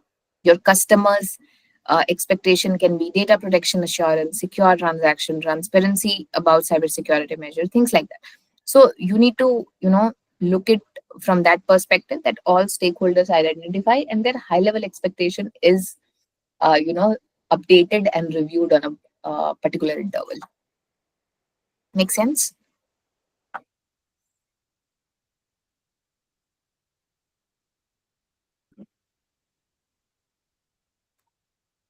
Okay.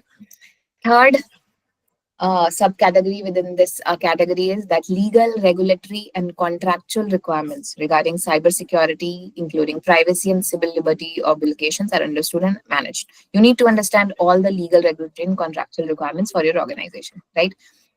Have they identified and documented these requirements? Documentation is very, very important. You cannot miss on that. It has to be documented. Right? Does the organization have a process in place to regularly review and update its understanding of applicable laws, regulation? It changes continuously, right? All the regulatory requirements or the legal issues, they're changing continuously. So you need to review that, and you have to have a process in place to regularly review and update that.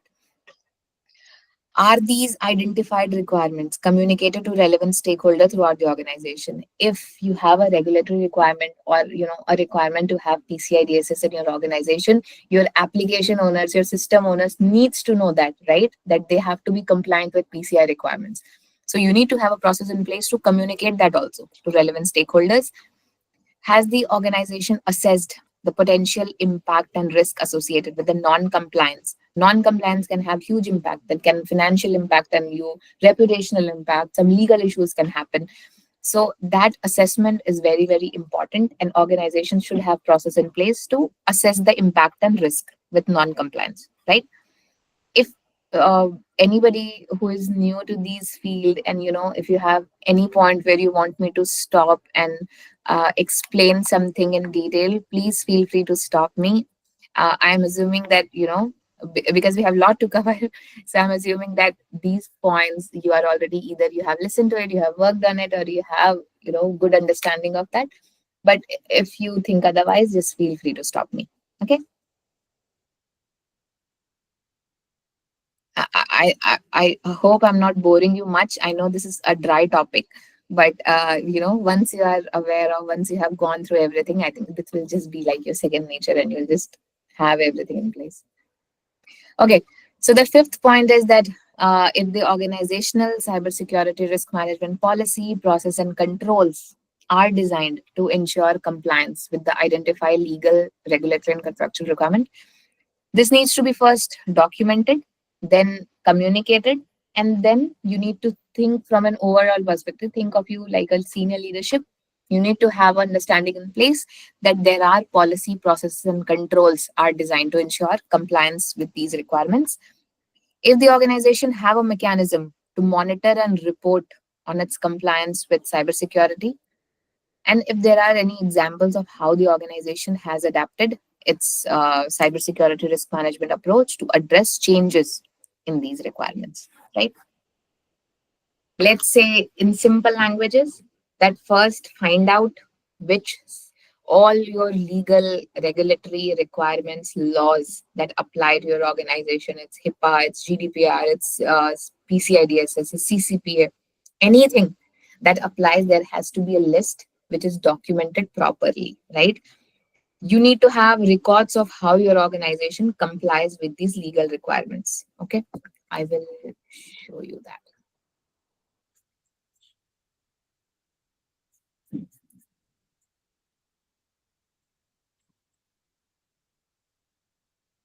In this template, we have just added, most of the things in one cybersecurity policy, but based on the organizational maturity level, they can have different policies, or they can have one policy covering everything. Okay, but the point is that it has to be there no matter what, in which form.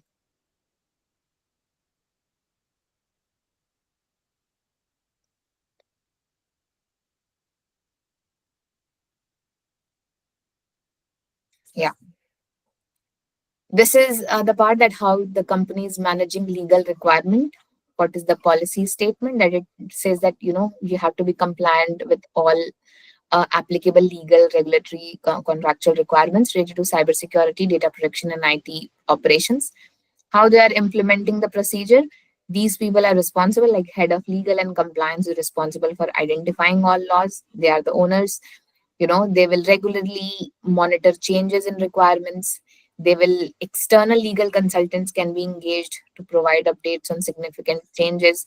Central repositories, maintained of all requirements must be maintained, and it should be updated regularly. It should also include who is responsible for compliance. So generally, a specific compliance team within GRC is there who are responsible for managing compliance for the organization. The team can be divided based on what compliance they are trying to achieve. And it happens every year, or, based on the risk or priority of the compliance or legal requirement that they can, they are doing. It can be either on a 3-year basis or annual basis, or sometimes biannual basis also. Biannual is very, very rare. Mostly it's annual. Right? And they can have a central repository, like suppose applicable law is GDPR, who is responsible? Your data protection officer is responsible for the compliance. Control and monitoring activities, head internal audit is responsible for something to conduct an annual internal audit. Legal and compliance is responsible to, to appoint external expert or third party auditor to conduct an independent review, things like that. You have your control and monitoring activities in place, so that senior leadership is comfortable that, all the requirements are taken care of and we are compliant with those requirements, right? There is one more section that can be added, what are the repercussions of non-compliances. But since this document is, communicated throughout the organization, that is generally there in a separate document, right? Any questions in this one? Make sense? You agree with So, something? Diksha, just to check my understanding, in the policy template example that you showed about GDPR, so Yeah. that basically is the community profile that we saw earlier. So, whichever industry or whichever sector you are in, that Yeah. dictates your community profile, be it Correct. GDPR, or let's say if you're in a banking industry, then maybe RBI regulation, that becomes your community profile. Correct. Okay, thanks. Yeah. But that is your requirement. It's a community profile, but that is your requirement. You have to comply with that, right? So you will have your Yes, processes in place so that you make sure, as a senior leadership, if you are the senior leadership, you have to be comfortable that it is being taken care of. Yeah. So accordingly, roles and responsibilities, monitoring activities will be defined and communicated. Okay. Now, the fourth one within organizational context is that critical objectives, capabilities, and services that stakeholders depend on or expect from the organizations are understood and communicated, right? As part of this, what you need to do, in simple language, that you need to make a list of all the services, assets, business process that are critical from business perspective, and you document that in business continuity plan for above identified critical services. That is the major thing that you need to perform, or you need to check as part of evidence for this, control for you, right? This is majorly talking about from customer dependency perspective. Okay. So has the organization identified and documented its critical objectives, capabilities, and services that are essential for stakeholders, both internal and external? From external, I mean customers. Okay. So what are your objectives from stakeholders perspective? That needs to be defined. Are the dependencies and relationship between these objectives, capabilities, and services are understood properly? Has the organization assessed the impact on stakeholders if these objectives are not met or compromised? Are the organization cybersecurity risk management policy, process, and controls? Do you have proper policy, processes, and controls in place to protect the critical objectives, capabilities, and services? Does the organization monitor and review the status and security?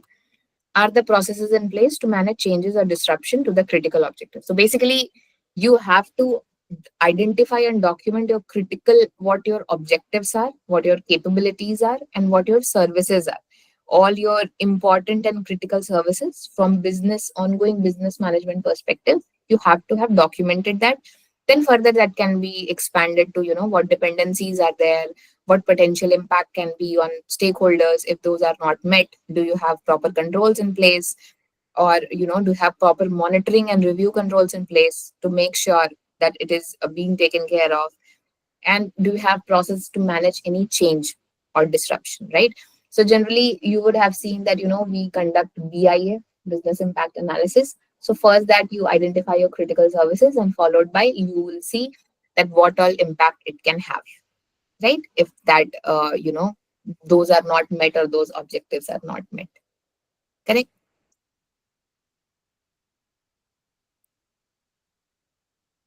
Okay.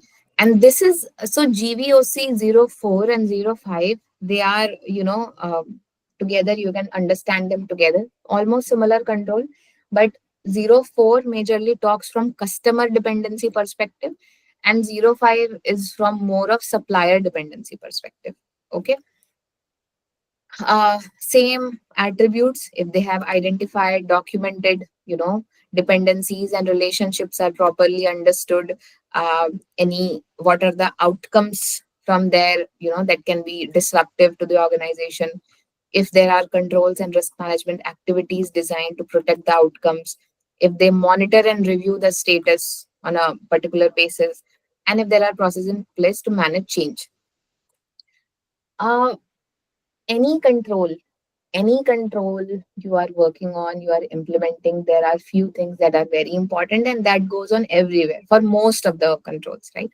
First will be identify that control, document that, who all are getting impacted and who is the owner for that control. Second part, are there proper, process in place to implement that control? Understand that. If that is not met, what can be the repercussion? Understand that. Because accordingly, if you don't understand the repercussion of that outcome not being met, you will not be able to improve that or, properly implement that. You have implemented that, then monitor and review. You should have a process in place to monitor and review the status of the control, if it is actually mitigating the risk or not. And then further, you should also have a process in place to manage change, right? If there are changes or disruption, that can be again, you know, uh, seen in connection with the monitoring. So they are not like separate controls or separate attributes. You have to understand that as a whole. But when you are testing any control like that, you should have evidence for each of the attributes. But you always have to see it from a high level. I hope I'm making sense over there.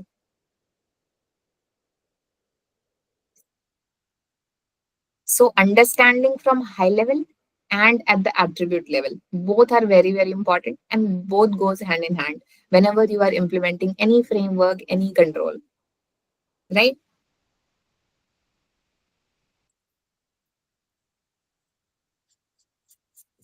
For this one, I can show you one template.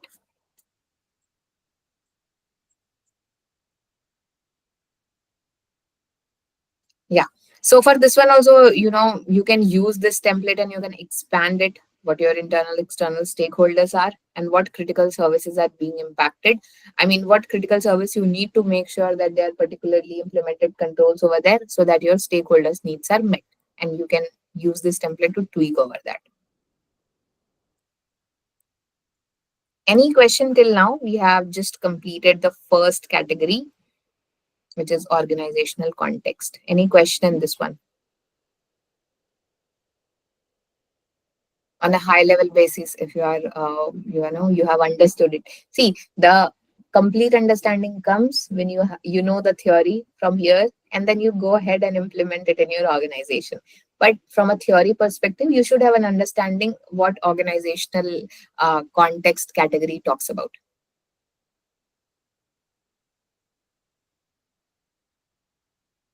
Anybody? Yes, no, maybe, questions, concerns?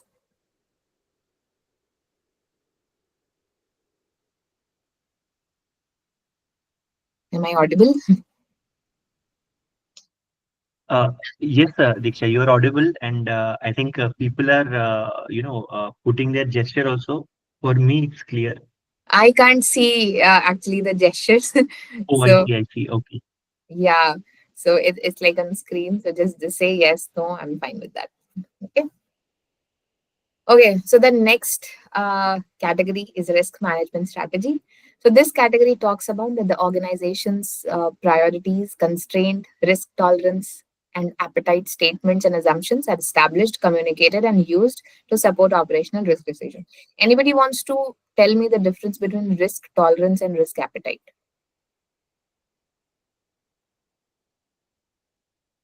Risk tolerance is that company organization can how much can take a risk or withhold the loss. So that is called tolerance.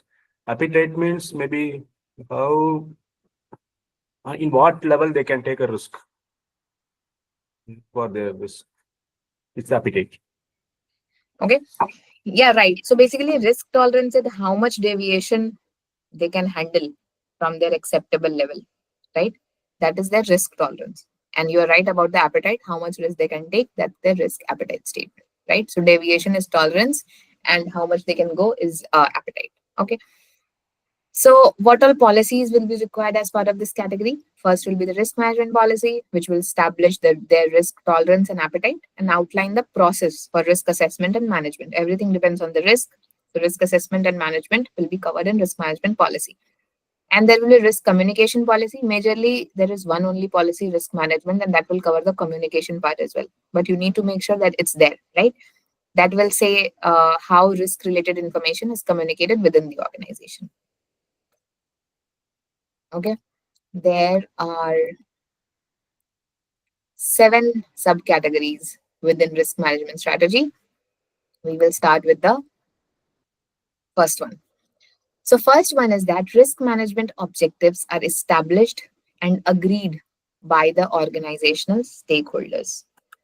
What you need to see here, that the organization has defined clear and measurable security risk management objectives that you will see in the risk management policy if they have clear and measurable objectives defined, right? Were these objectives developed in collaboration with key stakeholders such as executive leadership, business unit, and IT security teams? Generally, most of the time, when you read the policy, it should be clear that how it has been prepared. And how do you make sure that senior leadership aware of that? It has to be reviewed and approved by the senior leadership. So the ownership of the document should be with the senior leadership. Okay, and it's very, very important. Do the risk management objectives align with the organization's overall strategic goals and priorities? So when you are working on the organizational context, you are already aware of the organizational mission and statement, and now you have your risk management objectives. So you need to have a idea in place that it is aligning with the organization overall strategic goals and priorities. Most of the time it is also mentioned in the policy part how it is aligning with the overall organizational objectives. Okay. Are these objectives communicated and understood across the organization? There has to be a process in place to communicate that policy throughout the organization. Are the risk management objectives, and for this understanding, At least I did that. For many organization, when you join a company, you have to go through certain trainings and certain policy. It's a mandatory requirement, and risk management is one of them most of the time. So you sign that you have completed it, and it is part of your KPI as well, right? So that from their perspective, management is aware that yes, my employees have gone through that. And sometimes no, like most of the time, as a part of annual refresher also, you have to go through these policies, right? So that's how you know that it is communicated and understood. Then are the risk management objectives regularly reviewed and updated? So that policy has to be regularly reviewed and updated by the senior leadership, so that that they remain relevant and appropriate. And if those objectives were used to guide the development and implementation of the organizational cybersecurity risk management program. One more attribute here is that if the organization have a process in place to measure and report on the achievement of the risk management objectives. So simple language, you have to have a comprehensive risk management policy that covers all of these areas, and you get that approved by board of directors or other high level committee, right? I can show you one template for this as well. Yeah. So this is the risk management policy. You can see everything will be there, the purpose, the scope, how, who has approved that, when.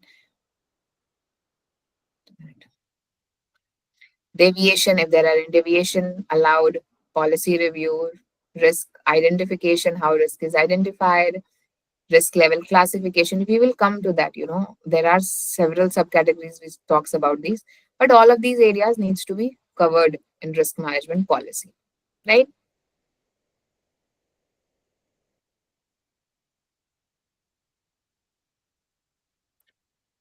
Okay. So we will go to the next subcategory within risk management. That is, risk appetite and risk tolerance statements are established, communicated, and maintained. We just talked about what risk tolerance and risk appetite is. So you need to see in the policy document that have they defined and documented their risk appetite and risk tolerance. Were these statements developed in collaboration with everybody? Risk appetite and tolerance, were they aligned with the organizational strategic goals? If they have been communicated and understood, again, similar to the previous, all the policy requirements that are there, it's there only. But only the important part here is that have they defined and documented, and rest of those are same as the previous one. Do they have a process in place to review and update? And, if these statements are used to guide decision making and risk management activities, and if there are examples of how the organization has applied the risk appetite and tolerance, right? So the risk management policy should include these statements, and it should also be available to relevant parties. Let me show you.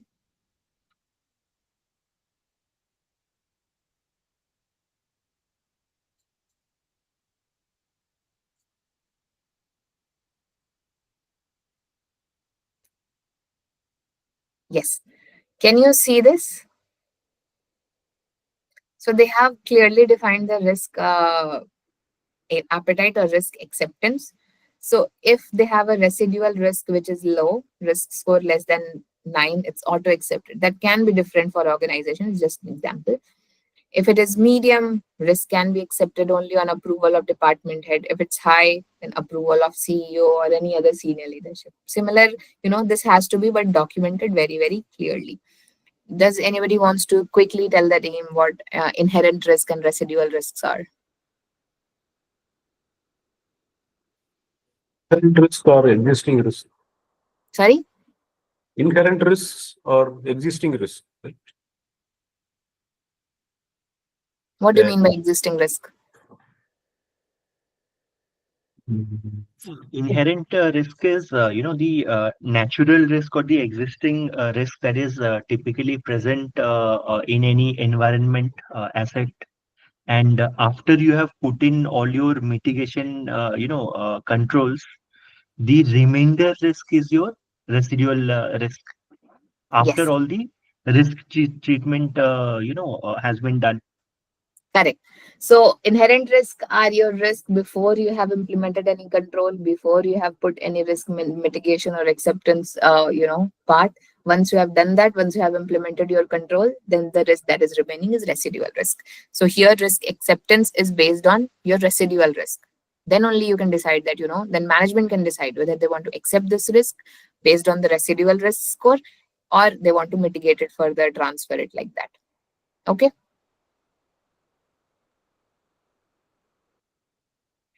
Third subcategory is, there are 106 subcategories, so we want to touch base on all of those. So, we can touch base on those quickly, but if you want me to explain something in more detail, feel free to stop me. The third point is that cybersecurity risk management activities and outcomes are included in the enterprise risk management processes, right? So you need to see if the organization has integrated its cybersecurity risk outcomes into the enterprise-wide risk management process. Our cybersecurity risk management strategy and treatment plans coordinated with the organization overall ER, enterprise risk management approach. If the responsibilities and accountabilities are defined, if the organization risk management reporting and governance process include information on these activities, if the organization periodically review the integration of cybersecurity risk management with the enterprise risk management process to identify any gaps. Now, you have read this, right? Anybody, if you are testing this control, can you tell me what evidence will you ask as part of it to make sure that this subcategory is implemented? What will you check to see that it's done completely?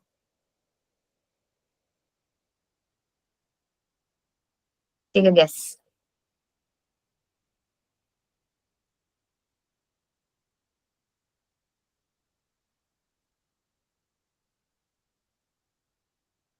Anybody? Just try. Incident response plan? No.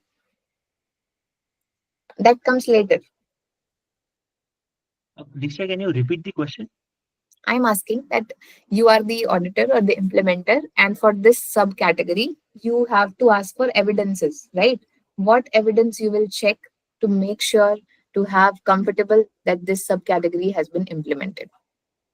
Which says I'll just repeat this, that it says that your cybersecurity risk management activities and outcomes are included in your enterprise risk management process. Two questions are here. One, what evidence will be required as part of it?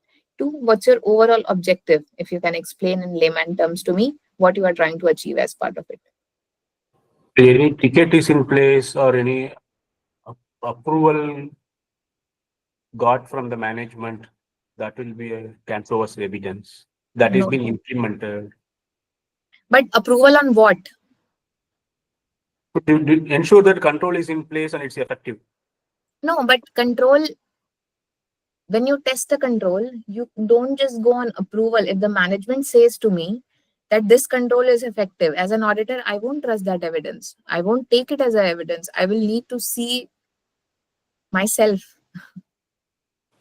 Diksha, maybe we can check it through a risk register or a Yes. RCM.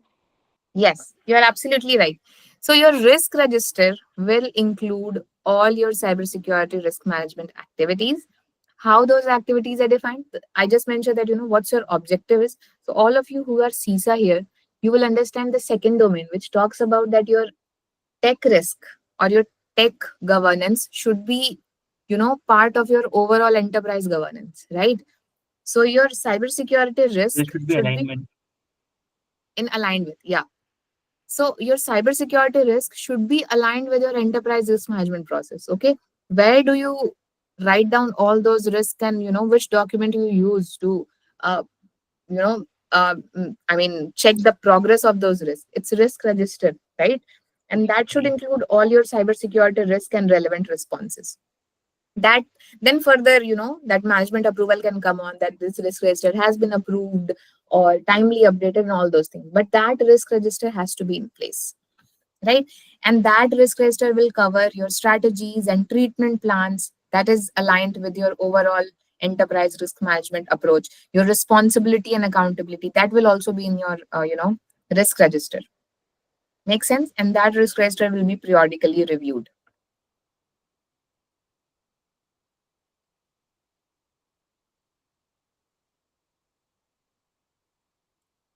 Can you see this? This is an example of one of the risk register. So you can use this template and tweak it accordingly.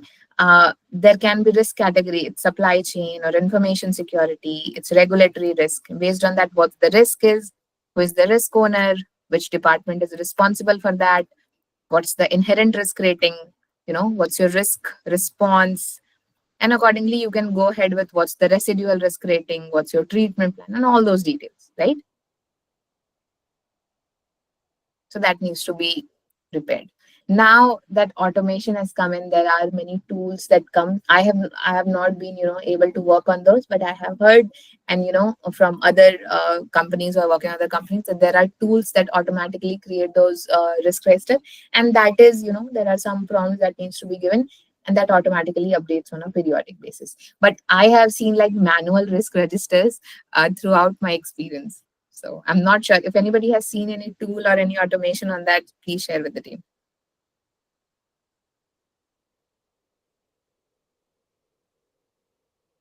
Anybody?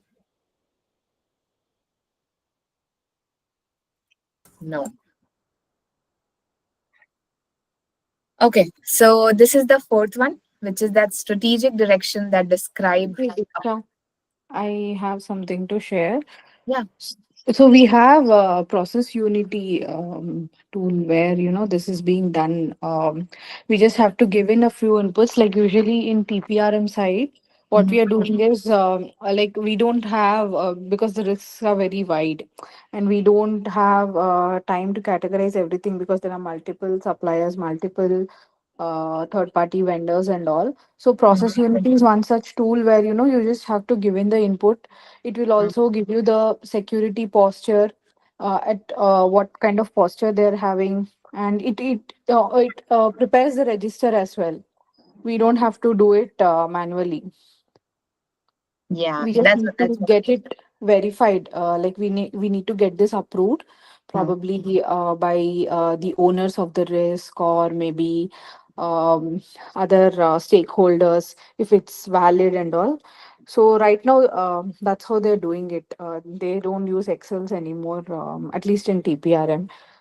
Yeah, that's what I know. So earlier there used to be a proper risk team only for TPRM for Correct, correct. vendors. And even now, even I think in tools like Gemini, if you are giving use the description, that is the process steps, right?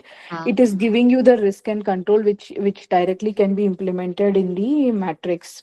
Like things have got much simpler after the generation of AI. We just need to know what kind of prompt we Yeah. need to give. Say for example, I give it a prompt that can you tell me the risk and control for this process, and I need to give the process name, like how we get it from the business, right, from the stakeholder. When they give us SOP, they will tell us the steps that we do this. So each step we can input in tools like Gemini and all. Like we have authorized AI tools for the organization, right? So only there you're allowed to do this. So that's how even we are doing right now in my organization as well. We are kind of using AI, which actually makes life much simpler. Yeah, I know. Yeah.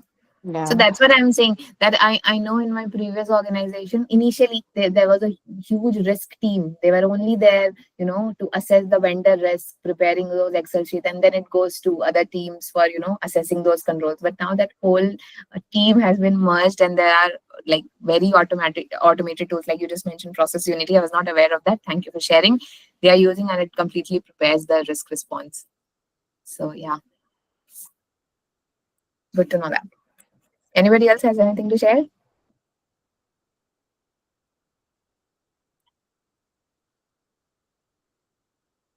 Okay, So, all right. Spurti and Deeksha, I have not worked on any tool as such, but I think, some of our customers, they're using ServiceNow. So ServiceNow also has an integrated GRC and IRM platform.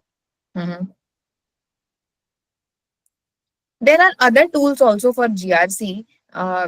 which I was, earlier reading about. I'm not, it's a bit complicated name, but they do like, all of things are automated. Like even evidence collection is automated, and Right, the right. review part, the attributes, they are checking whether the control is meeting the evidence is as per the control or not. So a lot of things are automated, and it's going so fast. I mean, uh, until last 2 years there was not much adoption of it, and in last 2 years it has grown Exactly. You so know, big. we were doing all these things in Excel basically, Yeah, and process unity definitely it's one of the industry leader, but the licensing fee is such that only large organization can implement it.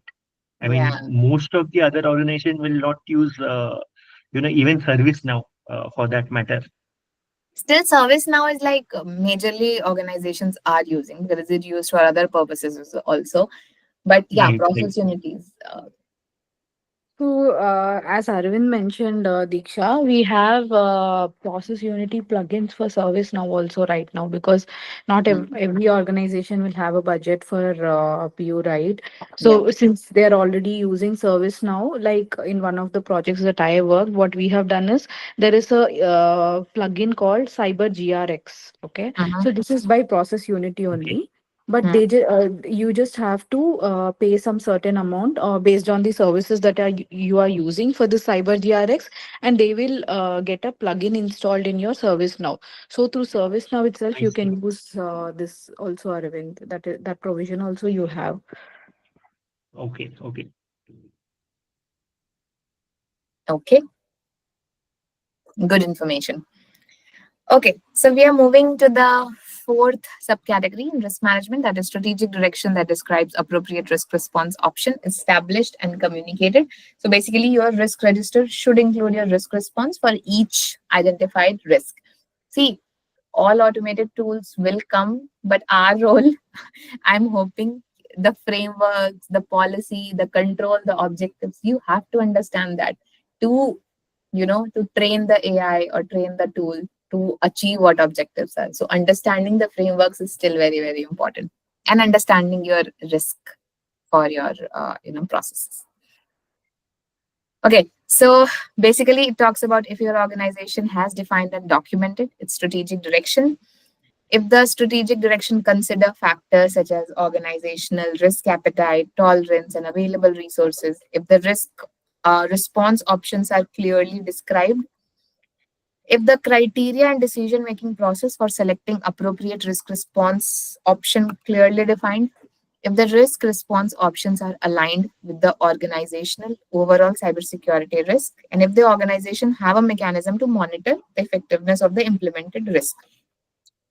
So basically, in your risk register, you need to have risk response options clearly described and communicated. The criteria has to be there, why you are selecting that appropriate risk response. If that is aligned overall with the organizational overall cybersecurity risk management, and if the organization have a mechanism to monitor the effectiveness of the implemented risk response. Somebody quickly wants to tell these risk response options, difference between accept, mitigate, transfer, and avoid.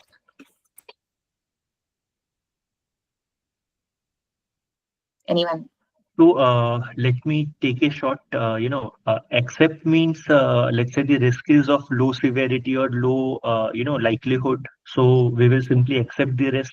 Or if the cost of mitigation is too high, Yep. then also we will accept it.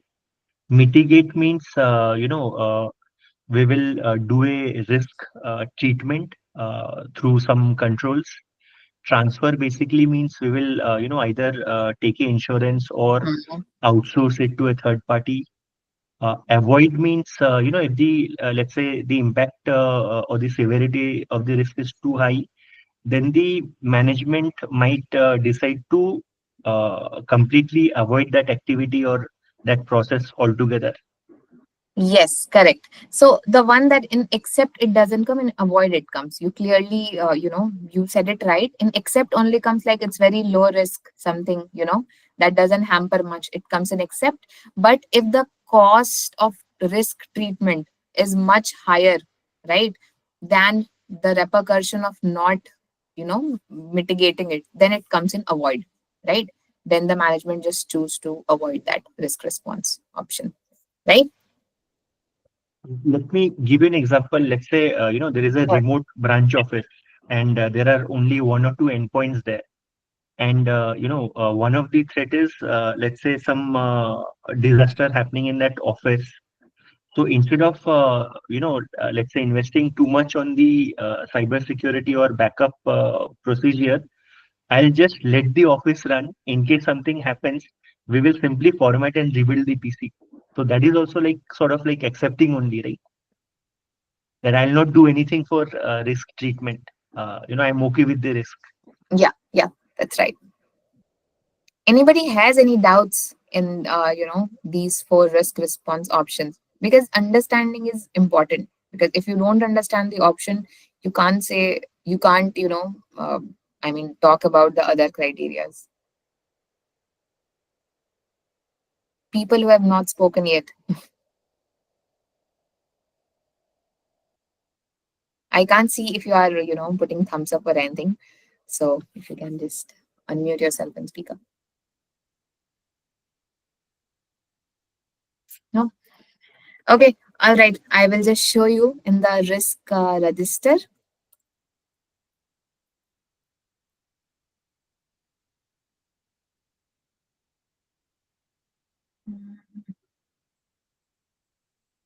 Yeah.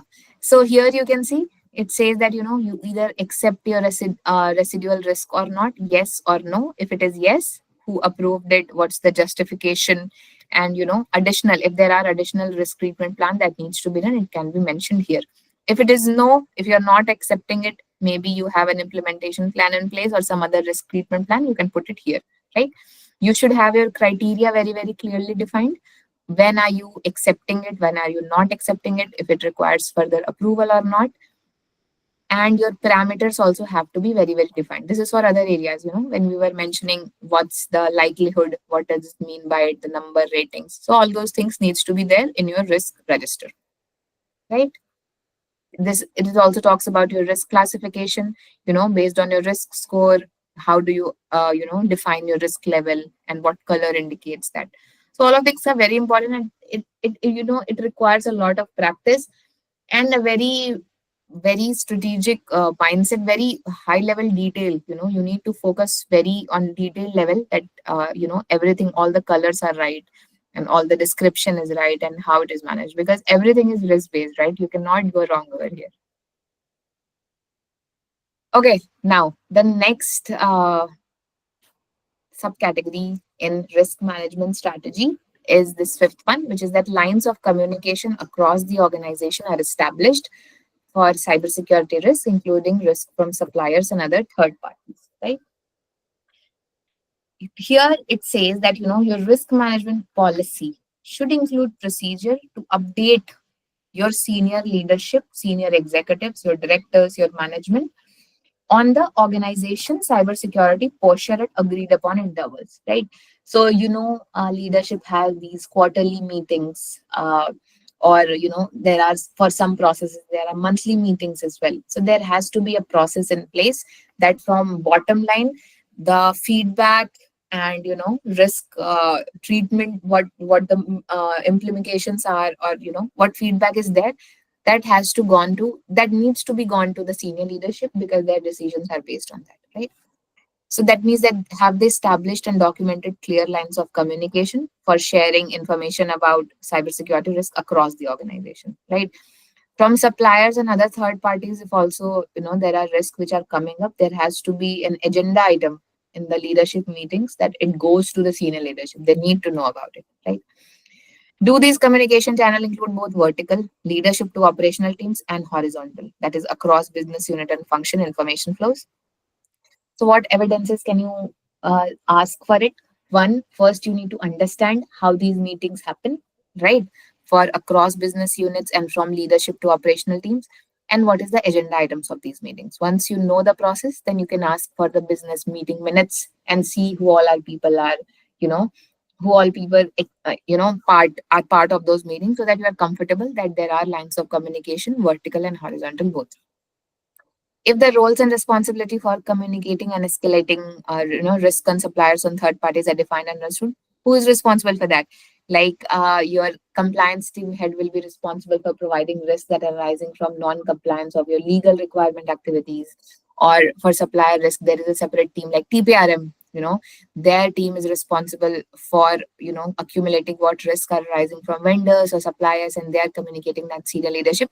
But that responsibility should be very well defined and documented, right? If the communication process and protocols about cybersecurity risk documented and communicated, that needs to have a particular document, and every relevant stakeholders needs to have a copy of that. If the organization have a mechanism to ensure timely and effective communication of cybersecurity risk to the appropriate decision makers and stakeholders, right?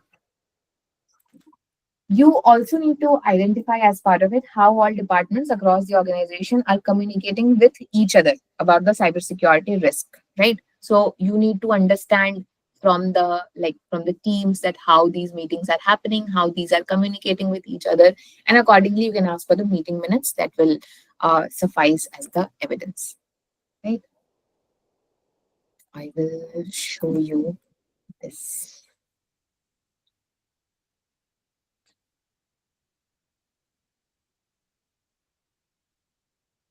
Yeah.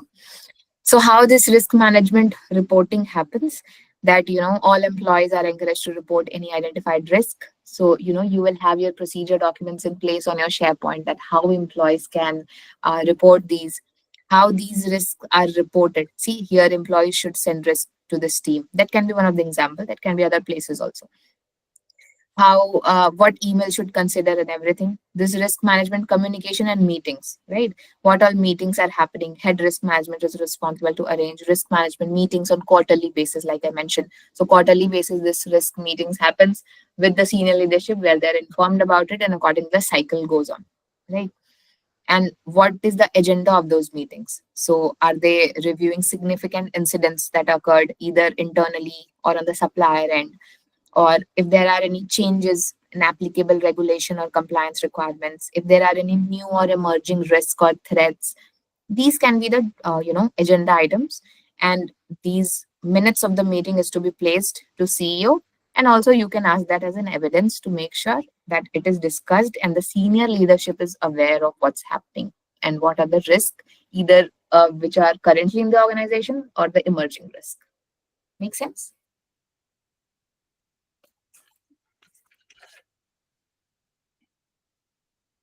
Okay, we will quickly cover the sixth part, the sixth subcategory, which is that a standardized method for calculating, documenting, categorizing, and prioritizing cybersecurity risk is established and communicated, right? So basically, as part of this, you need to see if there is a standardized template for documenting cybersecurity risk, including risk description, exposure, treatment, and ownership. So basically, your risk register should cover all these areas, and that can be your evidence. Your risk register is a very important document, and that can cover most of the subcategories in this category, right? So you need to ask questions like if the organization has developed and documented a method for assessing, categorizing, prioritizing, if the method consider factors like asset criticality, threat likelihood, impact, risk tolerance, if the risk management methodology consistently applied across the organization, if the results are documented in a centralized and standardized manner. So centralized, a risk register is maintained that covers all of the areas like asset criticality, threat likelihood, impact. If the risk categories and prioritization criteria communicated to relevant stakeholders throughout the organization, if the organization regularly review and update this methodology to ensure it remains appropriate and effective. So your risk register will cover everything, and we will share this template with you. You can use it to assign everything to here. You can see we have like our likelihood, impact, inherent risk rating, and all those criteria mentioned as part of it. If you want to add, you can add more columns here for the description, but these are like the major ones that are consistently followed across the organizations, right? And the last one in risk management is that strategic opportunities, which are positive risk, are categorized and are included in organizational cybersecurity risk discussions. So as we were just discussing right now, that we are able to automate, risk identification and documentation part. So there can be more strategic opportunities that come up with the either advancement of technology or better legal processes come up. So in your quarterly meetings or the leadership meetings, it has to be one of the agenda items to talk about positive risks, right? And that should be included in the cybersecurity risk discussion. So you need to ask question if they have defined and documented any strategic opportunities, or if these are categorized in terms of their potential benefits, likelihood of success, and resources required. There can be more tools that can be, implemented throughout the organization to reduce this risk. That's a positive risk, right? So you need to, the senior leadership needs to make sure if they have proper resources in place to pursue those positive risks. If the identified opportunities incorporated with the organizational overall cybersecurity risk management discussion, whether they are adopting a tool, whether it is aligning with their overall organization risk management discussion and their like enterprise-wide risk management. If the organization have a process in place to regularly review and update, and if the key stakeholders, which are executive leadership, business units, they're aware of and engaged in the consideration of these opportunities. So that's what I mentioned, that, these risk meetings that happen either on quarterly basis, generally it's on quarterly basis and not monthly. Do they have an agenda item that talks about positive risk? Senior leadership should be involved of it. They need to identify people or teams who will do SWOT analysis for the identify opportunity. That SWOT analysis will talk about or find out whether it is aligning with their overall goals and objectives. And they need to maintain records of opportunities and track progress at regular intervals. That can also be included in risk register. I'll see if we have anything like that here.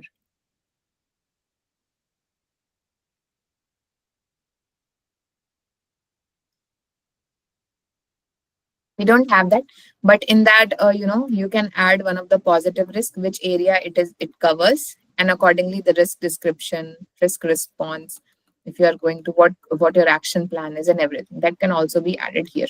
Oh yeah, here it is. Yeah. So what's the opportunity? What's the description? What's the potential benefit? If you are adopting to that, what can be the associated risk? Probability of success? What's the impact on organization? What's your action plan? How you're going to achieve that? Who all are responsible for that? What timeline are you targeting? And what's your current status? So accordingly, you can have an agenda item and document that and periodically review that. Any questions in this one? Diksha, can you explain this with some example, like any positive risk? Yes.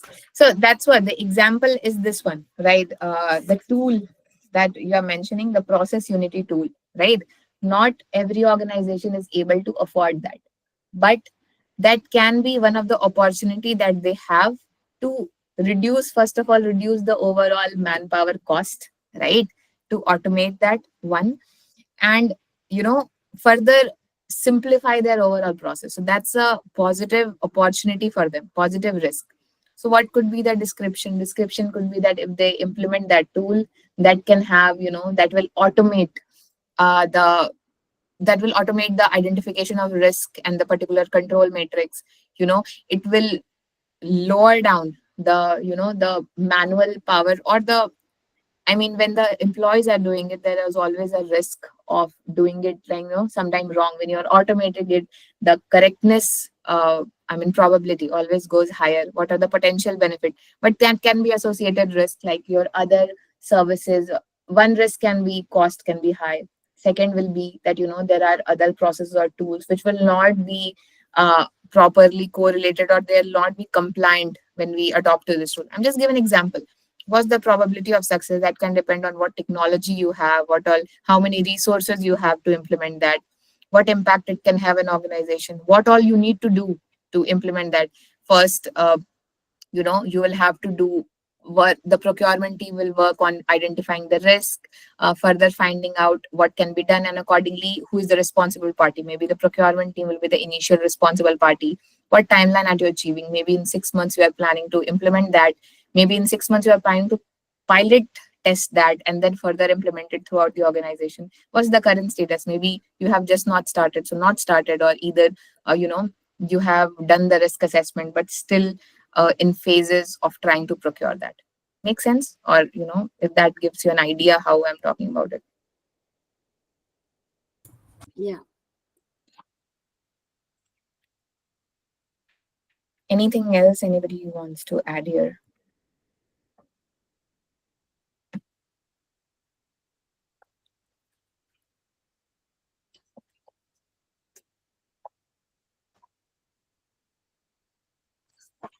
Okay, so we only have 20 minutes left for today, but we will start.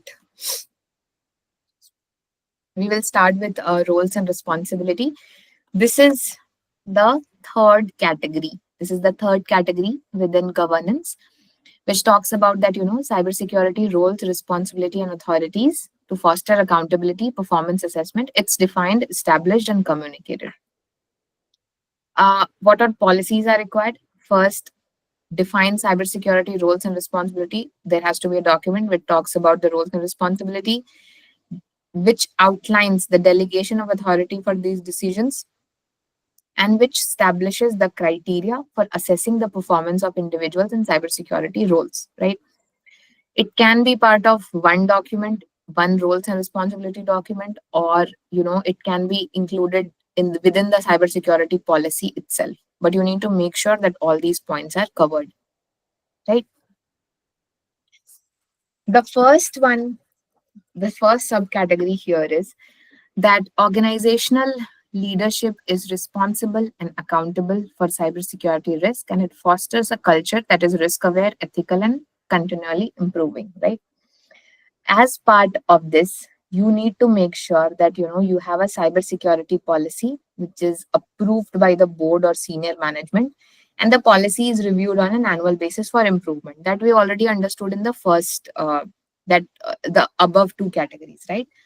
But that there has to be an additional document other than your cybersecurity policy. You should have a document which defines your roles and responsibility of senior leaders with respect to your cybersecurity, and this needs to be documented in accordance with your cybersecurity policy or job description or any other document, right? So two policies are required: one cybersecurity policy and your roles and responsibility. They have to be aligned to each other, and that will serve as an evidence, right? And that's what you will be comfortable that you have implemented it, because it talks about that your organizational leadership is responsible and accountable. So your roles and responsibility document, if that talks about how leadership is involved in your cybersecurity decisions and activities, that covers this subcategory. Does that make sense? And these controls will satisfy that. You can read it. Simple one. The next is that the roles, responsibility, and authorities related to cybersecurity risk management are established, communicated, understood, and enforced, right? So you need to see that if they have documented and communicated. The first one was only about leadership, but in this one, the roles and responsibility document should also have R&R related to cybersecurity risk management. And also, if these personnel understand their roles and responsibilities. So how will you make sure that the document is communicated across the organization and all the relevant stakeholders have read that document, right? That make sure that they understand their R&R. And it also can be done through, there has to be a section in the policy that talks about that there are awareness trainings that are being done. So that will give you comfort that people are aware of their roles, right? And if it is aligned with the overall risk management strategy and objectives, so if the senior leadership approves to that, you can have some comfort that it is aligned with the overall risk management. And that is why, the involvement of senior leadership in all of these policy documents, all of this govern function controls, the senior leadership involvement is very, very important. If the organization periodically review and update, so you will see in the policy and the document part that whether it is periodically reviewed and updated. and if the roles and responsibilities clearly defined for both internal and external stakeholders, right? So RNR should be included in your, like job description or your appointment letter as well. Like all of us in the job description, it clearly mentions what role and activities I'll be performing. That also gives you comfort that people understand their roles. And employees also sign off on the acknowledgement form that they understand their RNR and they will adhere to the same. And there are awareness and training programs also happens to help employee understand and fulfill their cybersecurity responsibility.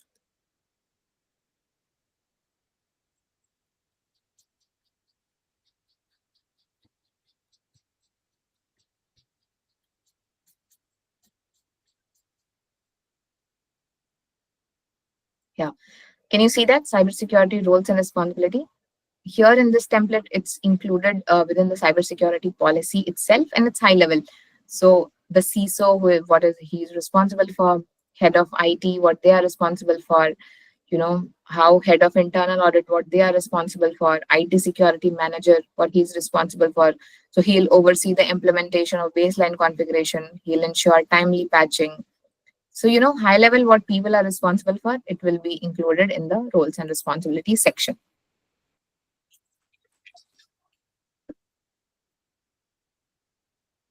Right? We will quickly cover two more.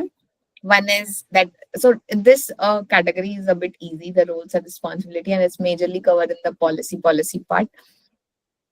That the third one is that, adequate resources are allocated commensurate with the cybersecurity risk strategy, roles, responsibility, and policy.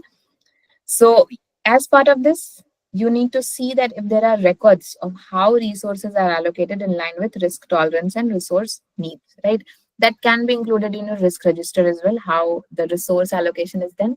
That can be other document as well. But you need to see if they have that document, right?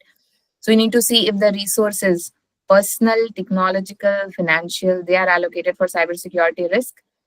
If the organization determine the appropriate level of resources, if the organization's budgeting and resource allocation process consider the evolving threats, so that also you need to see if the evolving threats are in scope, and if the organization ensure that the allocated cybersecurity resources are utilized efficiently and effectively. Basically, you need to make sure that there are adequate resources, they have a document or they have a process in place, a proper process in place to allocate resources in line with the cybersecurity strategy, roles and responsibility, and policy.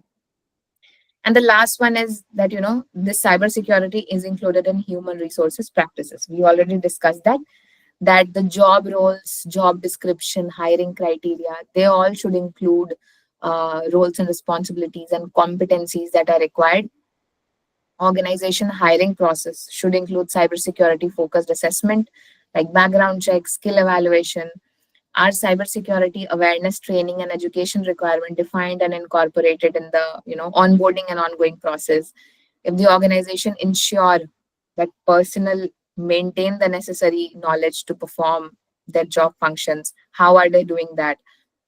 So things like that you have to make sure. And yeah, so you can see that in major policies, like what disciplinary process are there if cybersecurity requirements are violated, right? If there are minor violation, what can be done, what actions the organization is taking. In case of moderate or major, what's the process of that?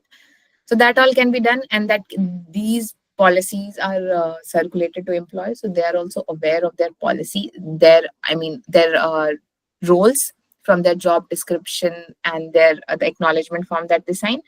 And from this, they can make sure that they are following those roles so that no disciplinary action is being done on them for the violation of these requirements. Any question on this one? So overall, if I talk about this category, roles and responsibility, you need to have your cybersecurity policy in place, and accordingly, your roles and responsibilities should define your leadership, employees, how they are managing that, how they are communicating that, and how they are reviewing that. Any thoughts, questions, concerns?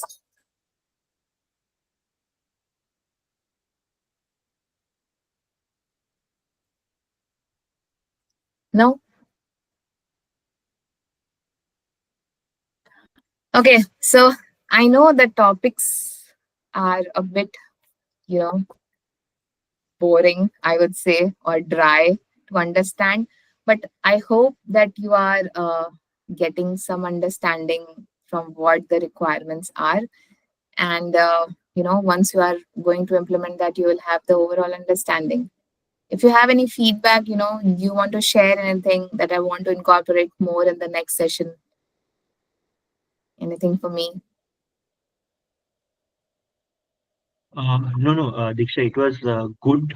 We got to know, learn a lot of things. So tomorrow, what are the topics that will be covered?